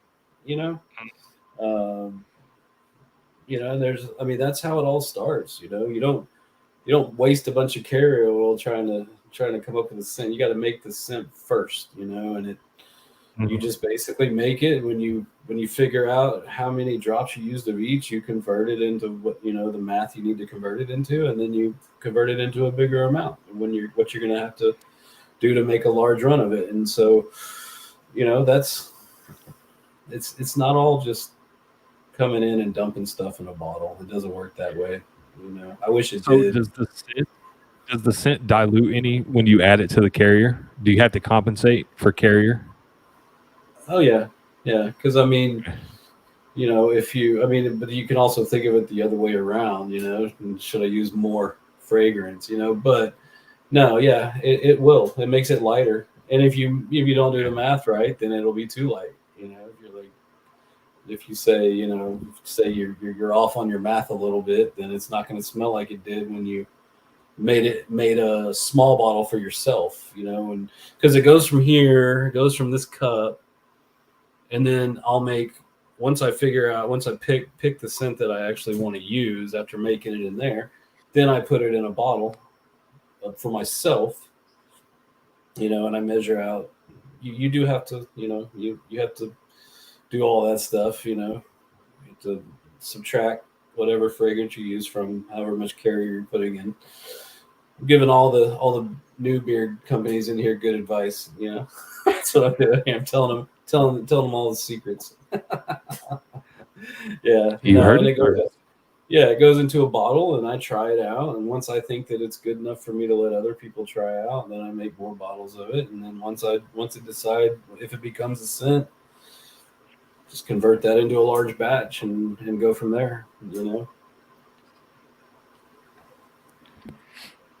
Well, whatever it is you do, the magic is there. So I appreciate it.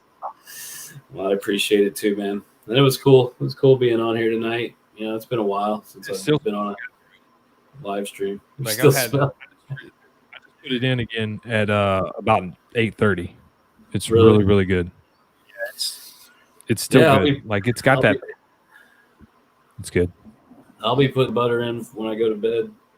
I've been wearing it every day, every night.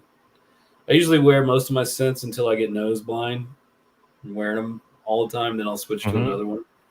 You know, it was Ace of Fades for the longest time, and then I started getting nose blind. And then I had made this one, so I've been wearing it, testing, and now I wear it all the time.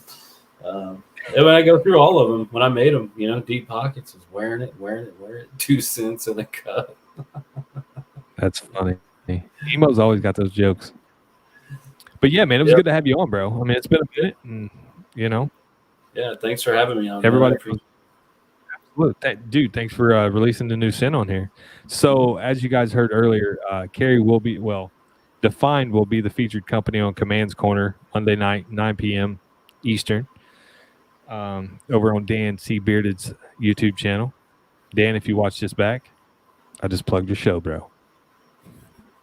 But go check out Defined Monday night. Go support Carrie again.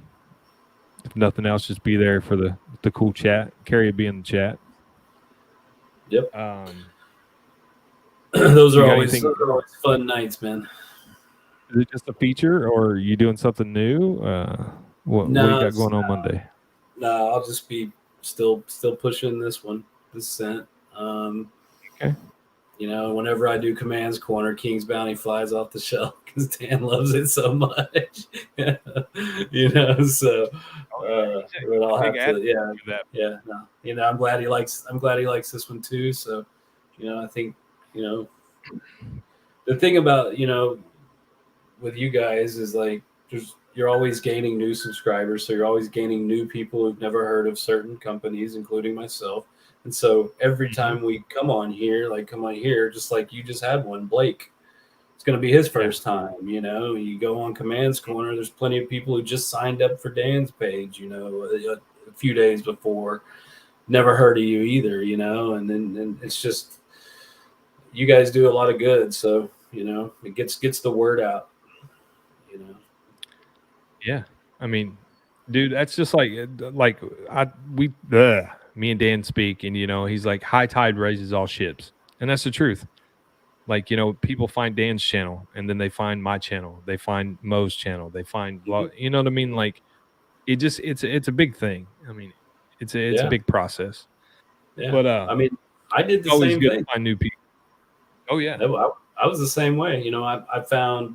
I mean, honestly, I think I found Scuba first, and then I found Dan. You know, and this was years ago, before I even had my company. Then I found Dan, which led into even more Tyson, Faithfully Bearded, you know, and Scott, Beard Times with Scott. Yeah, Dave. Yeah, everybody. You know, I mean, you find it's a chain. You just find them, and now there's more new ones. You know, some of the older ones aren't even doing anything anymore. You know, and so the new guys are coming out. You know, I mean, I've seen, you know, what's his name, the Bearded Accountant. I think I've seen him. You know, kind of Kim. Pushing his stuff a little more. You know, trying to do a little more, having live streams. I mean, I haven't really watched a whole bunch, but I mean, there's, you know, and Dan, Beard of the North, you know, him too, you know, it's like there's always going to be a new generation, you know, and absolutely. The old guard will always be there, and the new guard's going to come too, you know, so and they'll each help each other, you know, so if you can't get the combo, at least pick up an oil, folks. So, 16 and some cents shipped. Yeah, I mean, you can't beat that. DTB 15, save you 20% for at least another hour or so. So go check it out. Even if you don't want to use the code, check out Defined Beard Co. You're not gonna be disappointed. You're not. You want to support the channel, the platform, use the code. Either way, support Defined. You're gonna get good products. They work. They smell good. Your wife's gonna like it. Your husband's gonna like it. You can't go wrong. Literally. Gonna have to put you and Vato on. Wait, you're on the payroll. My bad. I'm gonna have to put Vato on the payroll. I love to do that just because I know there's certain people out there that think that, you know, we're funneling you guys tons of money and stuff. You know, it's all about relationships, man. It's not about money. Exactly. It's not. Yeah. I mean, I've told people numerous times. It's, if I make a nickel from it, it's not gonna affect how I talk about your company, whether I make a nickel or I don't. Like, it doesn't matter. I know the products worked for me. Hopefully they work for other people as well. I mean, we've had plenty of people in the chat tonight talk about numerous different scents, which Amber's comes up a lot more in King's Bounty, but I mean, it works. It's not complicated. It just works. Yeah, if you like any of those, your butter don't get talked about enough. Yeah, in my opinion. Yeah, I didn't get to talk about it much tonight, but this Defined butter, It's really, really good. Emulsifies quick, holds the scent strength. It's good. Very nourishing, conditioning. I'll put it in before I go to bed. I mean, I think, when I made my butter, I think it made some top 5 lists, but I still think it gets kind of. I mean, I sell a ton of them. I mean, I told you how many I had to make today, and so. Like, what? So, but yeah, I mean, it doesn't. I would say it doesn't. A lot of people talk about the oil more than they do the butter. So, but they're both. Well, I think good. a lot of people are. Like for me, I don't use butter as much as I used to. I still definitely use it at night, but like I'm more of an oil person during the day now, especially now it's getting warmer outside. But I mean, the butter's good, dude. Yeah, Like yeah, it's it super does. smooth. I mean, it's My it's camera's not gonna pick smooth. it up. Yeah, I mean, it's like just, when I first started, I had grit in my butter, and I worked hard to get it out. I talked to some veterans who gave me advice, veteran beard companies. Mhm. Ones that all you guys know that offered advice and said, "Here's how you can combat this problem," and they told me, and it worked. And now it's smooth like butter. You know what I mean? It's like, the only way it's going to get gritty is if it melts in transit, and maybe, but if you heat it up and then put it in the freezer for about 30, 40 minutes, good as new. It's right back to where it was. Yeah. Mm-hmm. Butter is thick with a kick of hold. It does offer a little bit of hold. It really does. Like it's not going to be a balm, or it's not going to be a waxy, like a thick butter type, but it does. Nourishes a very long way. It's a damn fine butter, firm butter, but soaks in well. Absolutely. Like, yeah, you're not going to get that. Yeah, greasy, because nasty feel. I don't do balms, so I wanted to have a butter that was kind of like a hybrid, not but it has no beeswax. I mean, but it's full bodied, just like Mark Brown says. It's smooth, but it's full bodied also. So it'll not only will it give you nourishment, it'll also give you a little bit of hold. Just enough. Just enough to keep the flyways down. Yep. Absolutely. Without beeswax as well. I mean, it's full bodied with no beeswax. Yeah, I mean, like Beard Wiley said, hadn't had a gritty one yet. I mean, like it took me I used to sell 4-ounce butters too. Now I do 2-ounce. Yeah. I used to have them big old butters. Man, it's like it was making everything too expensive. Like you could only buy one combo. If you've got anything else, you had to go into priority shipping. You know what I mean? Because you put the jar itself. I was using glass jars and metal caps, so that was 4 ounces before you put anything in it. And so it's like 8 ounces for the butter. Yeah, I know. So, yeah, I got some great tips from some guys who didn't have to give me that info. But they did, or he did, and it worked, man. And ever since then, it's been smooth. So we're good. We're good. It's good stuff, man. If anybody, any other companies out there need any help, I'm always open to. I'll give you the same advice that I've been given as well.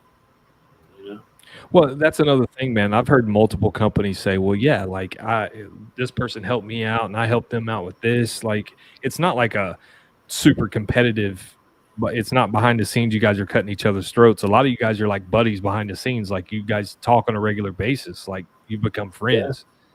Yeah. When I first started making butters, when I put them on the tray, I had them like lined up. The jars were right up against each other. I was just trying to get as many on the tray as I could. And a very large company, the owner got in touch with me and he was like, "Hey, can I give you some advice?" And I said, "Yeah, what's up?" And he said, "When you put your butters on the tray, give each jar a little bit of space." And I said, "Why?" He said, "Because they'll cool faster that way. Because they're not all crammed into each other." You know what I mean? Yeah, because that's what it's all about is getting it. Yeah, you got to get it to cool fast. That's how you don't end up with grit.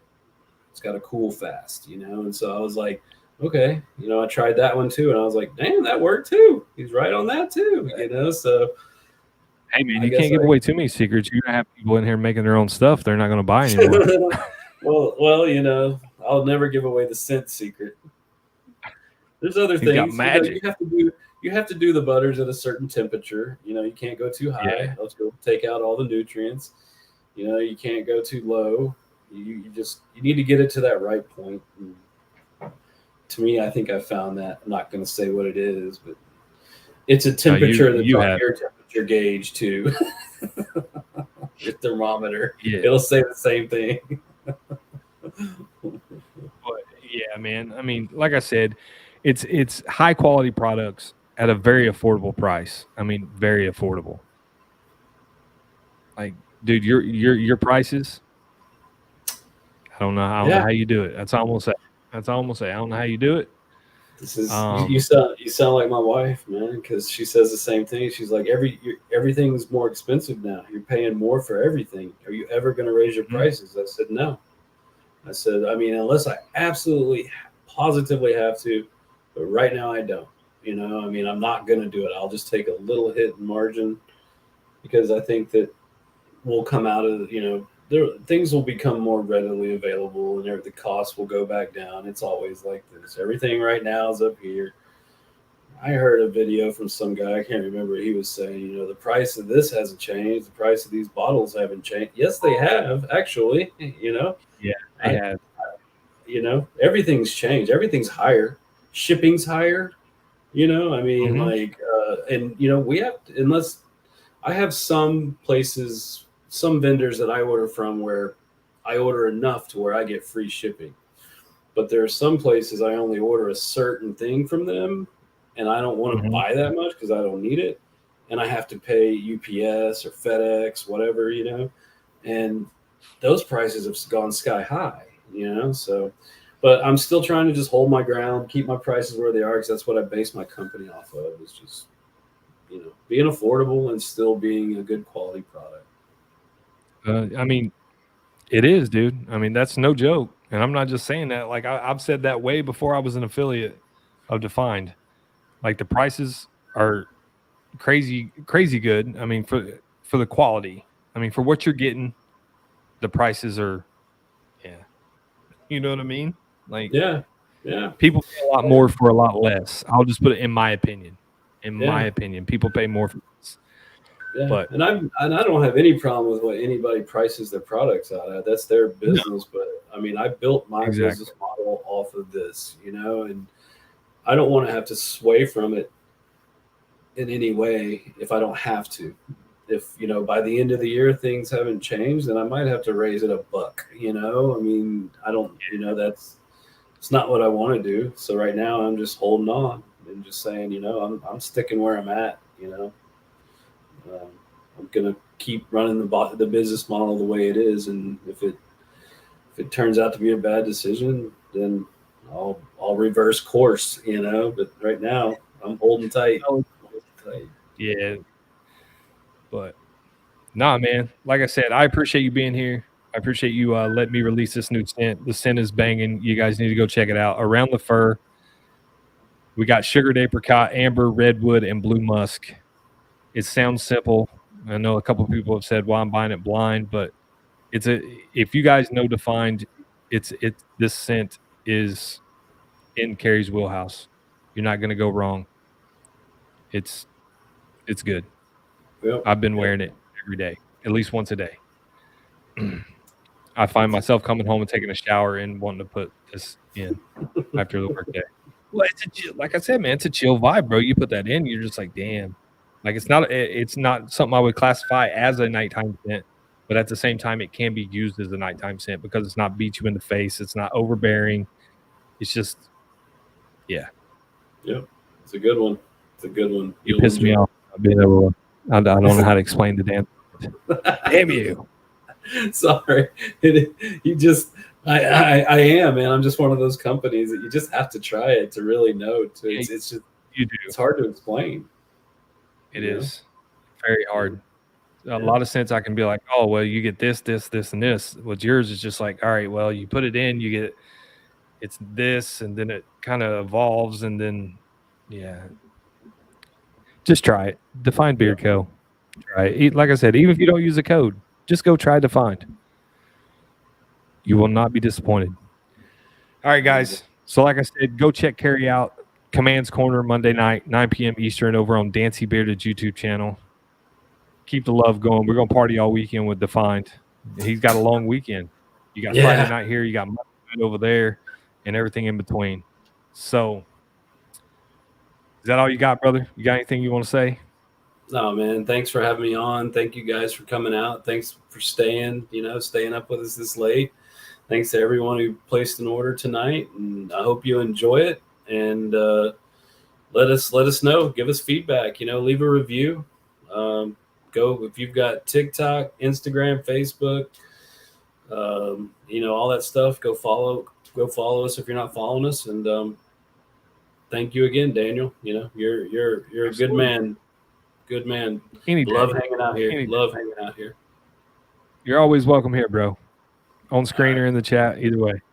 All right, guys. So we're gonna end it here 3 hours later. But I appreciate each and every one of you guys for hanging out. The 20 that's still in here, thank you. The 40 that were here earlier. Learn something new today. Let it grow. I'll see you guys next week.